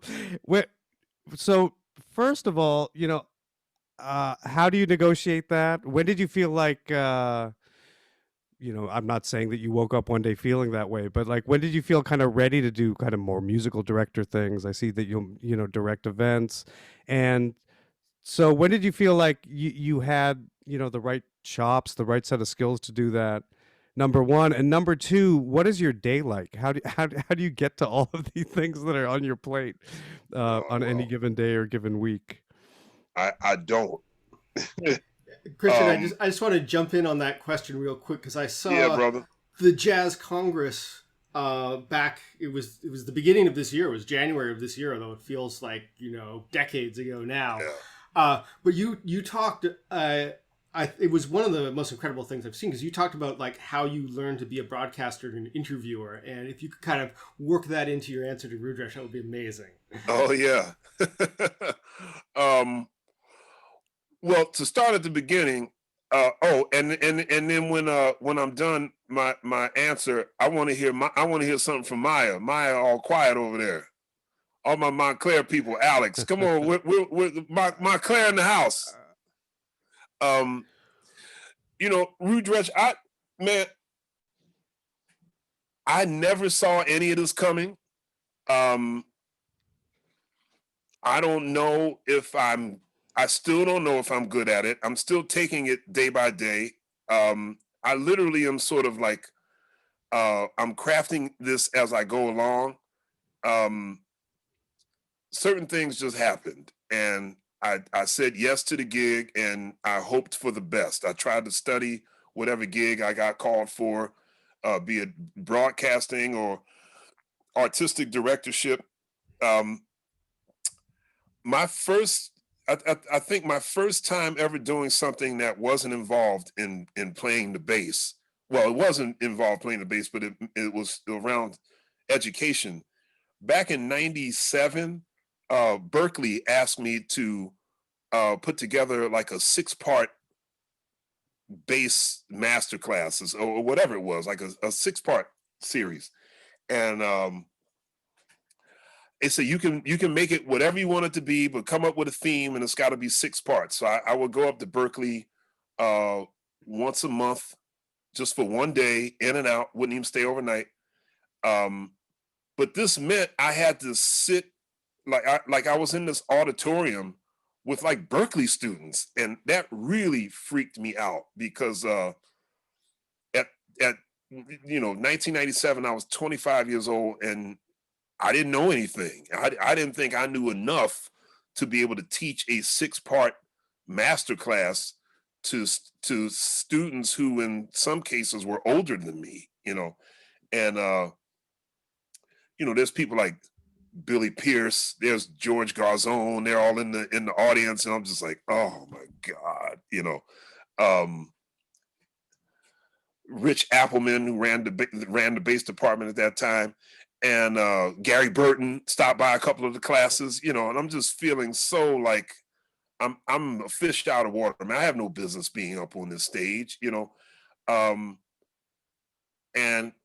one of my, I don't have this habit anymore. I quit a very long time ago, but one of the foolish reasons I started smoking was because I need to do something to make me feel older than these students in this classroom. So I know I'm going to smoke a cigar out in front of the building to make myself feel like a professor, ridiculous.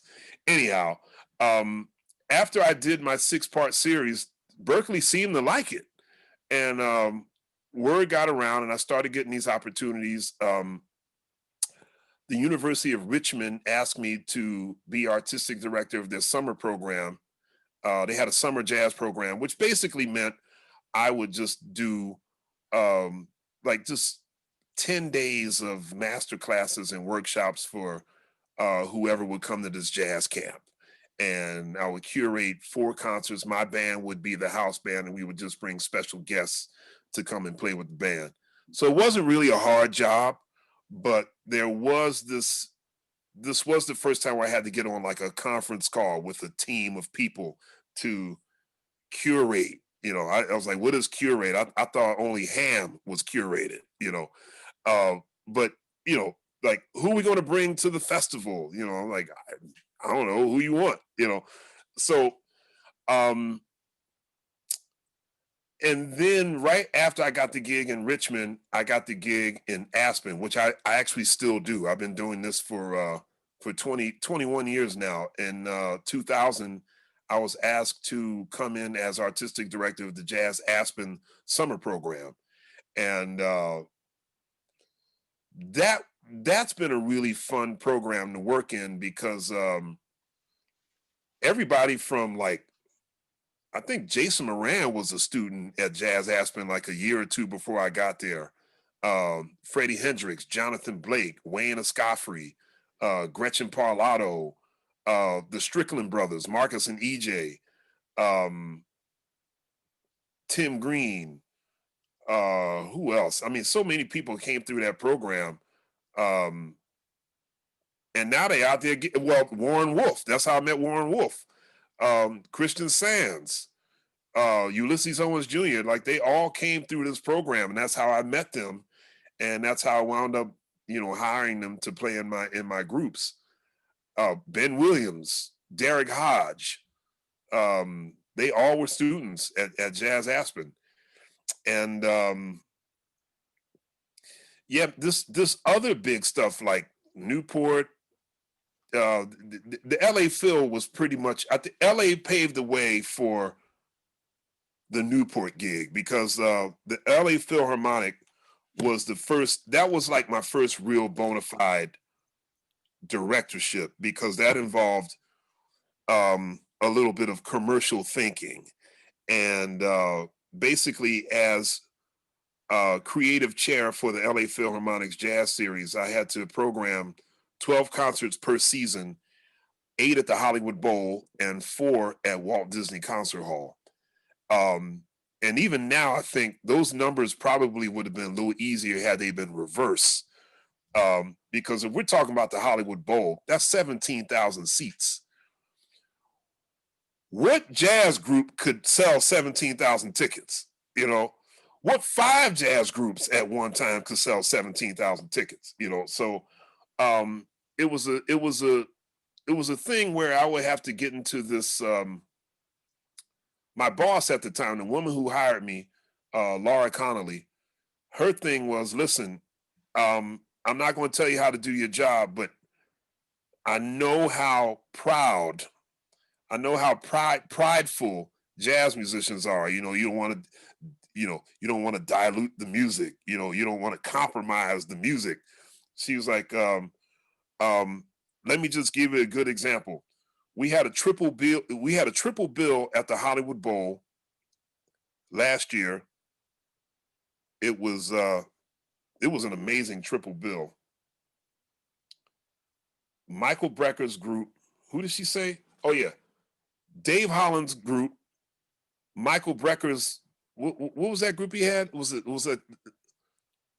He had like a small big band or something. What was that record? It was called like the Quindectet or something like that? Quindectet, yeah. With Antonio Sanchez playing drums. That's right. Mm-hmm. So it was Dave Holland's group, Michael Brecker's Quindectet, and the Zawinul Syndicate. Now, I thought musically speaking, that's one kick-ass triple bill.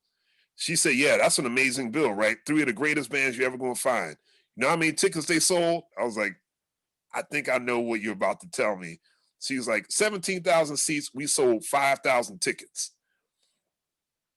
And she was like, do you hear what I'm telling you? I was like, yeah, I think I hear what you're telling me. She was like, so I need your mind to expand beyond, like, the family. I was like, look, you know where I come from. She was like, okay, that's why we hired you, because, we know you got some hands deep in the jazz world, but outside of the jazz world. So, I mean, I was able to do things like, I brought in, not only was I able to get the Joshua Redmonds, the Herbie Hancocks, the Dave Brubecks, the Gerald Wilsons, the Hank Jones, they all played the Hollywood Bowl. But I also was able, that's how I worked with James Brown. I got James Brown, Queen Latifah, George Benson. We had jazz at the movies, where we had a thing where we had Vince Mendoza conducting the Hollywood Bowl Orchestra, and I picked, I think, 10 movies that had jazz scores. And so we had like this big screen, and we would show clips from these movies, silent clips, and we would play excerpts from the score along with the film. And that was big. You know, we like Cedric the Entertainer was our host one night. And then at Walt Disney Concert Hall, which is a smaller hall, you know, we had tributes to, you know, tribute concerts always do well, just in terms of commercially. So we had a Horace Silver tribute. In fact, it was Horace Silver's last public appearance. He didn't play, but he came to the show that night. He was in a wheelchair. We had a Ray Brown tribute. We had all kinds of good stuff down at Walt Disney Concert Hall. So I think that gig paved the way for me to have the gig at Newport. Yeah, I'm still taking it day by day, man. Darcy asked me to talk about the hosting thing.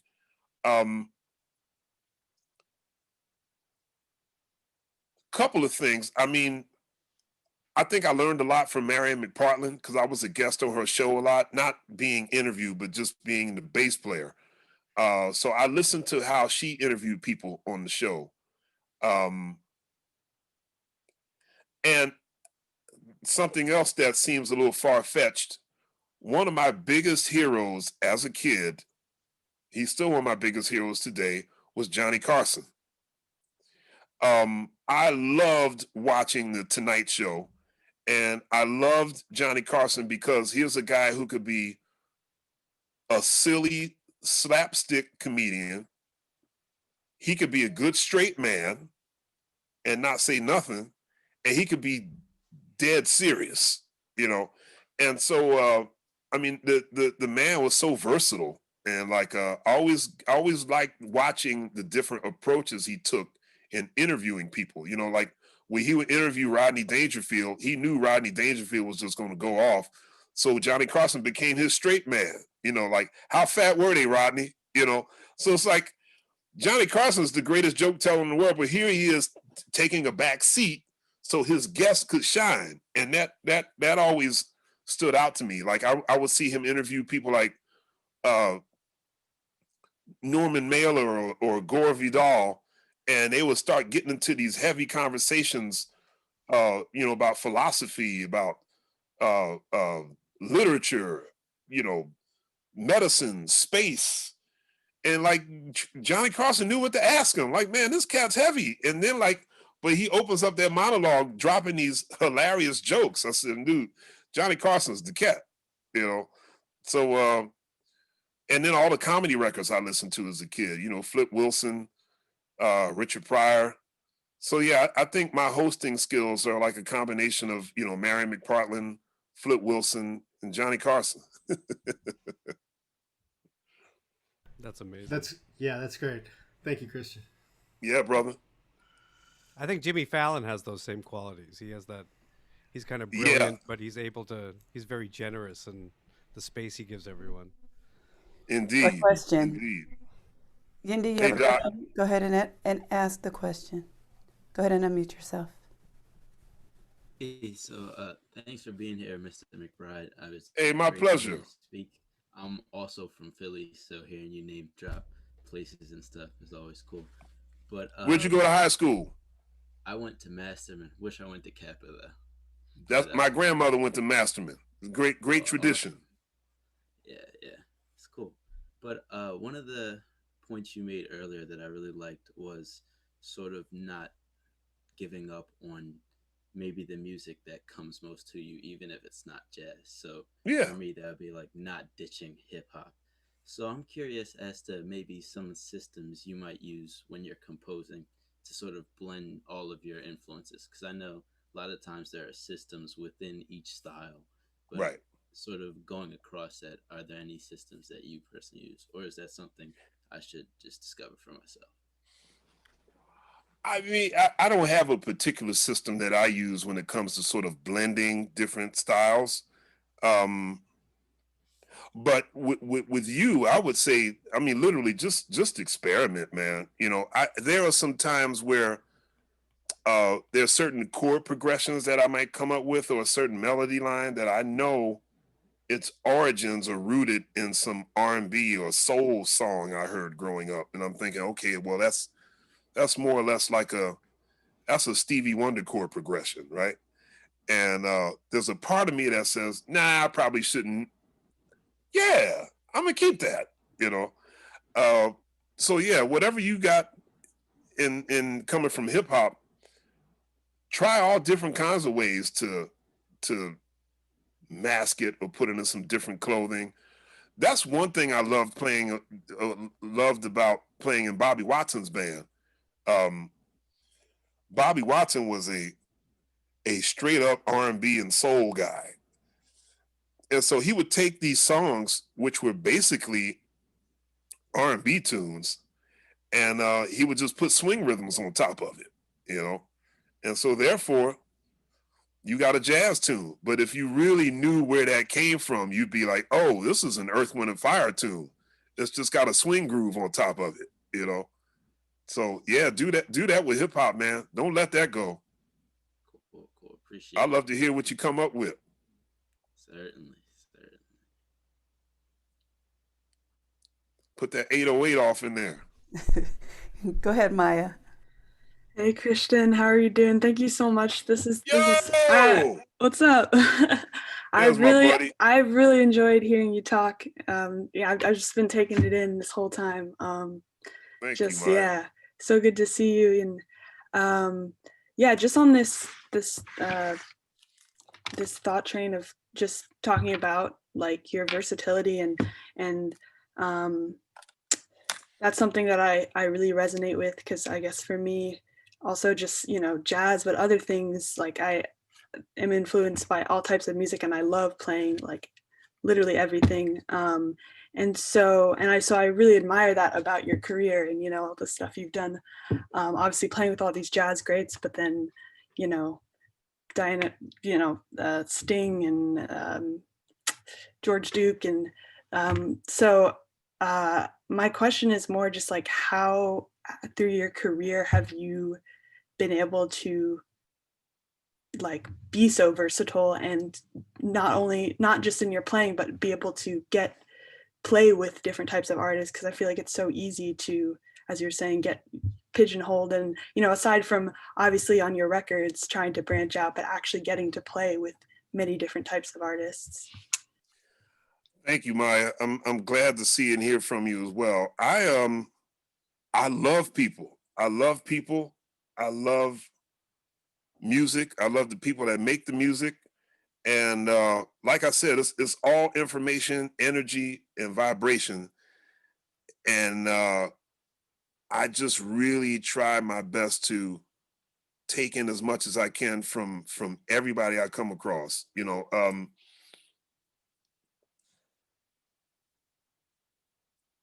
I sometimes believe that you can oftentimes get gigs not simply because of your skill and your musicality, but people just know that you have their back, you know, and you're not going to vibe them because they do stuff that you don't usually do, you know.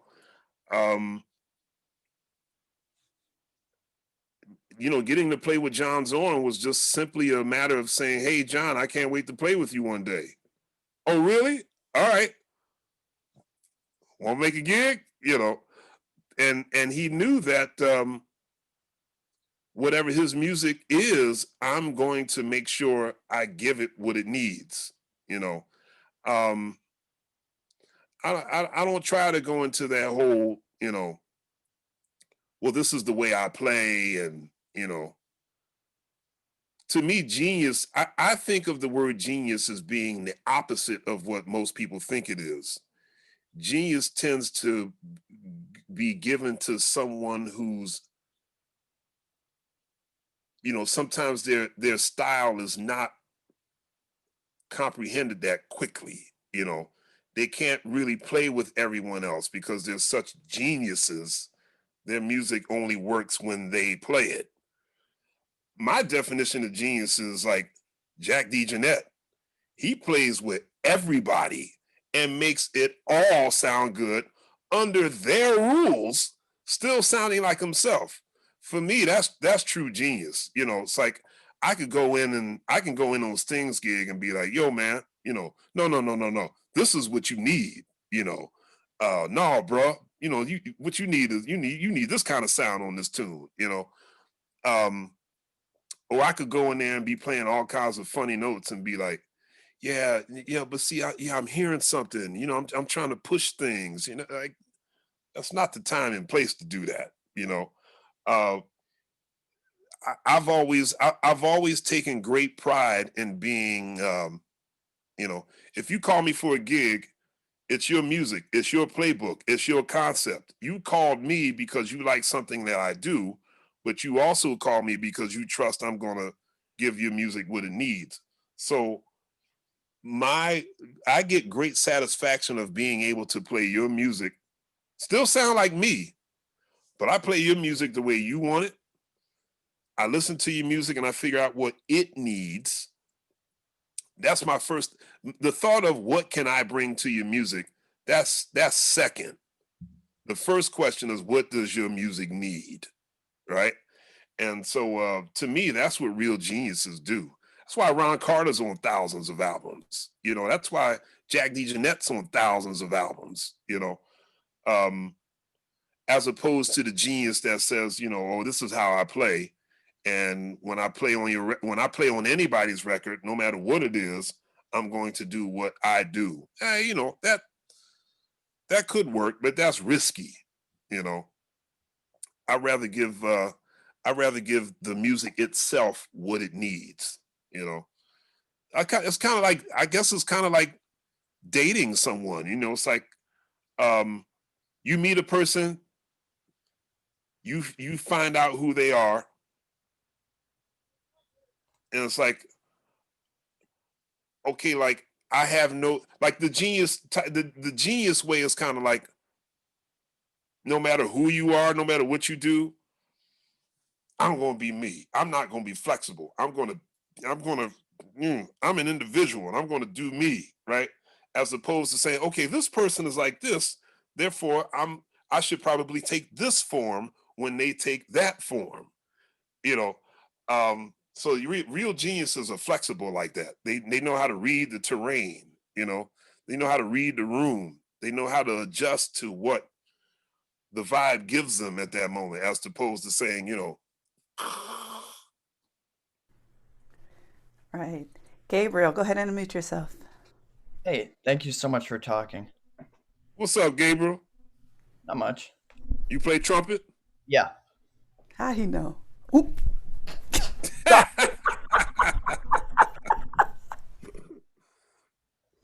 Did your parents know you were going to play trumpet when they named you Gabriel? For me. Pretty That's much. awesome. My question is, earlier you said you went to Juilliard. How do you integrate what you learned classically into your playing? I try to integrate. I think I've done at least I don't know how well I've done it, but I've certainly taken a lot of ideas compositionally from all of the great European symphonic composers I studied while I was at Juilliard. I've actually gotten back into a lot of my etudes and orchestral excerpts over the last couple of months. I've rarely shared on my jazz stuff, you know, because I'm trying to make sure I stay in tune, keep my bow technique in good working condition. But you know, in terms of like composing, like I would say, I mean, like one of my favorite composers, not just to listen to, but also to play as a bass player, is Bach. You're never going to be bored playing Bach. Bach's going to have you moving, you know. And I also love, you know, Bartok, Ravel, Arnold Schoenberg. You know, I mean, I try to take a little bit from everyone I've ever heard, you know. I think Dvorak did that in the New World Symphony.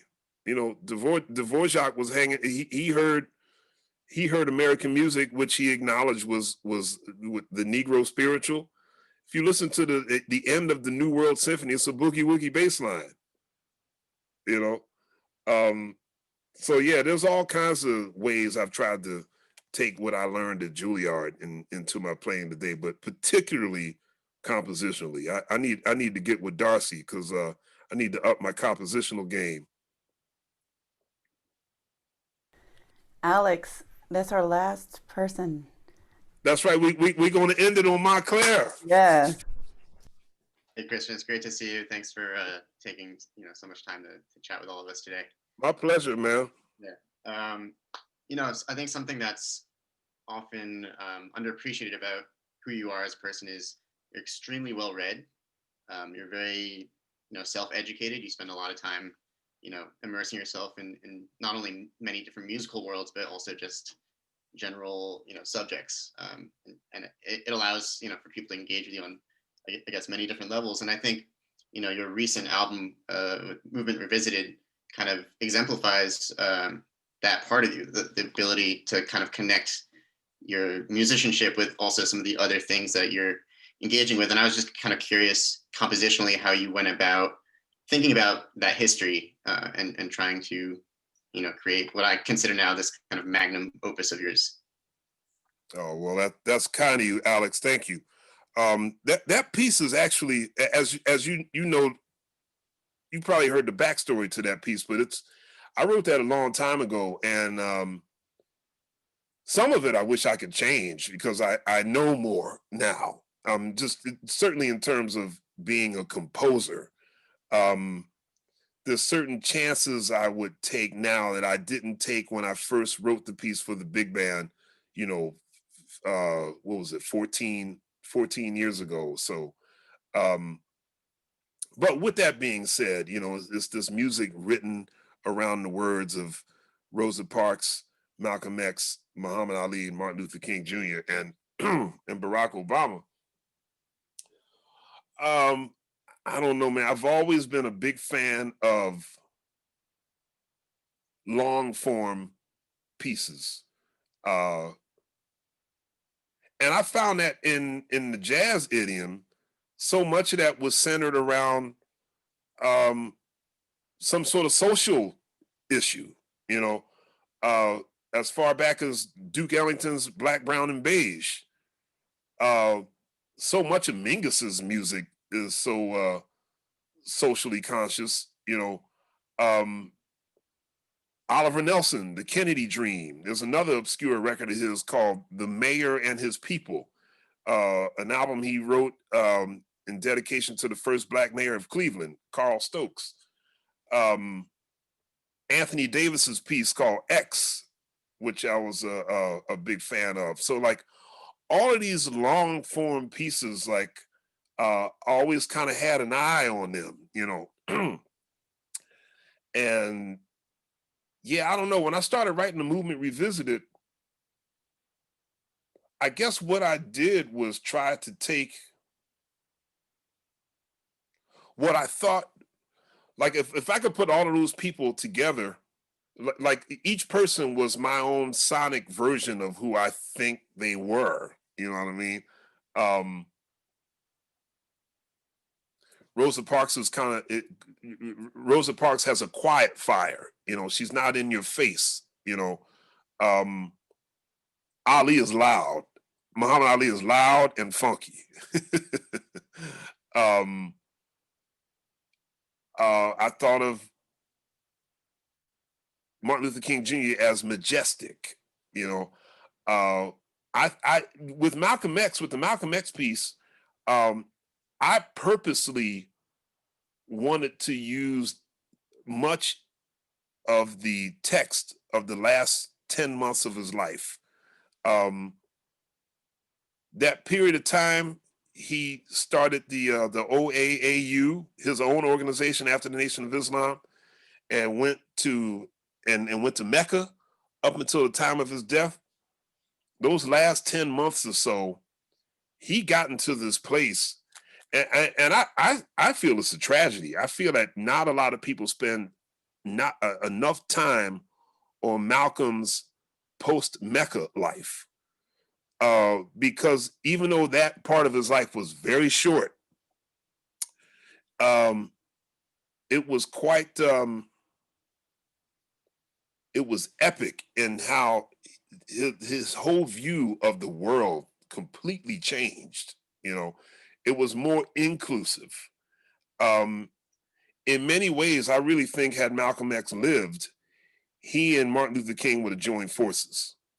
I think just in terms of how they looked at the world and how there was such a spiritual gravitas to them both, they would have joined together and they would have really made some change. I firmly believe that. So what's that sound of Malcolm X's post-Mecca life, you know? And that's what I tried to capture in that piece. It wound up being almost sort of post a Love Supreme John Coltrane-ish, which incidentally was around that same period I'm talking about, you know. Coltrane recorded Love Supreme in December of 64. Malcolm X died in February of 65. So like that kind of sound kind of matches up, I feel like, with what Malcolm was feeling at that time. So that's kind of what I try to get all into this piece. But then end the piece with something hopeful and with some optimism. That's the Ellington part to me. Like somehow Ellington was always able to take some of the most painful and grisly elements of American life and still make it swing somehow. You know, I thought that's been quite heroic on his part. Thank you. Yeah, brother. Thank you. We definitely thank you. And, you know, I know Rudresh is going to close out we so appreciate you being here and spending the time with us and being so patient and answering all the questions.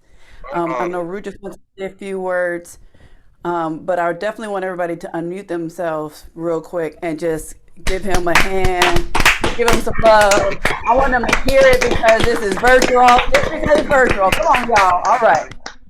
I have a little inside story about Princeton. Let's hear it. I played at the McCarter Theater the night I asked my mother-in-law, would it be okay if I popped the question to Melissa? Oh man, that's heavy. We took a walk around the campus and she knew something was going on. I was like, Mom, can we take a walk? She's like, a walk? Yeah, sure. What were we taking a walk for? But then I think she put two and two together. She's like, oh, he wants to ask me something. So I got my permission to marry Melissa at Princeton. Yeah. That's good. That's great. Awesome. Well, we can take a walk too. It won't be as meaningful, but you're welcome. Come on, baby. Arm in arm. Arm in arm. Listen to DeBarge. So, two quick things. Darcy's teaching a class next semester that you're welcome to audit. I'll be there. Seriously. And me Anytime, and you and Maya seriously. can play trio. We all live within like a mile and a half from each other, so we should think about. Yeah, that. man. That'd be cool. But seriously, when you came to Jazz House Kids, what was that? Was that 2 summers ago? No, it was more than that, I think. I was in high school. I was like, was it that long ago? Yeah. Right, yeah. Wow. But man, that was I still vividly remember. We played Impressions, didn't we? We played Softly, I think. Softly, yeah. And man, I remember Keezer was playing, and I think it was Vince Ector. It was Vince Ector, who also teaches here. Ah, nice. And man, you killed me, man. What a joy to play with you, man. It's like I saw smoke coming out of your horn, man. That and somebody bootlegged that. That was on YouTube or Facebook for a while, I think. Oh yeah, is it gone? I haven't looked for it in a long time, but I'll take a look for it. But listen, man, it was so great to have you here. You've really been incredibly generous with your time and your spirit and your energy, and we really, really appreciate it. And my pleasure. You know, and we would like to bring you. You know, when all this stuff clears, you know, we would love to bring you down here and do more with you. Have you in residence. Come hang out for a week, and we can play your music and you can interact with some of the other departments, and that would be really amazing for us. So I love to see my man Eddie Glaud too. Oh yeah, sure, definitely, absolutely. Yeah. Eddie and I are working on some things together, so we would love to loop you into that. So we will talk. Yeah, please. For sure. I'll shoot him a text. But yeah, man, it's my honor, man. Anything I could do for you or any of you, just me and Ruresh are a couple blocks away from each other. And before we forget, Cecile said, "Why didn't you call her?" We have a Cecile was our guest last week, and I asked her if she wanted to ask you anything, and she said to ask you why you didn't call her. Call her about what? Well, that's between her and you, man. We're not getting into that. That's strictly between you guys. All right, I'm gonna call as soon as we get off. I'm like, what you talking about? He said he would do that, right? What you starting stuff for? Hey, this is I'm calling asking for a loan. That's what I'm gonna call it for. Okay, so Vijay Iyer is next week. Is there anything that you would like to say to him? This is like a long game of telephone we're playing. That's right. Now just tell him I love him. Oh, that's no good. It's gotta be juicier than that. All right. I ain't got enough of it. That's my man. You got to start some drama. There's got to be some like little thing. Otherwise, you're just gonna play DeBarge for him. Yeah, right. Exactly. Bring up the name E.W. Wainwright. Oh, I love E.W. Wainwright. He's the best. Oh, he taught me drums. Are you from Oakland? Yep. Yep, small world. We gotta talk, man. That's deep. Man, stop playing. Okay. Do you know this young lady, Savannah Harris? Oh, you're muted, Trini. I don't know her personally. Yeah, she's from Oakland or Berkeley. Oh no, but E.W. Wainwright, we call him Baba Wayne. Baba Wayne. Somewhere there's a video of me and Wainwright playing impressions duo. What? Really? Yeah, somewhere. I haven't seen it in a while, but it used to be up online for a while. You've seen that clip of him with McCoy, right? Oh yeah, definitely. Yeah. Benny Green told me some great stories about Wainwright. Yeah, he's amazing. I mean, you close your eyes, you feel like you're playing with Elvin. It was really something incredible. All right, folks, thank you so much for joining us, spending your Sunday evening with us. Hopefully we'll see you back here next week at 5 o'clock, and I'll send out a playlist and some other stuff and bring lots of questions for Vijay Iyer. All right, folks, have a good evening. Have a great week. Take care, y'all. Thank you again, Christian. We'll talk soon. Anytime. Thank you.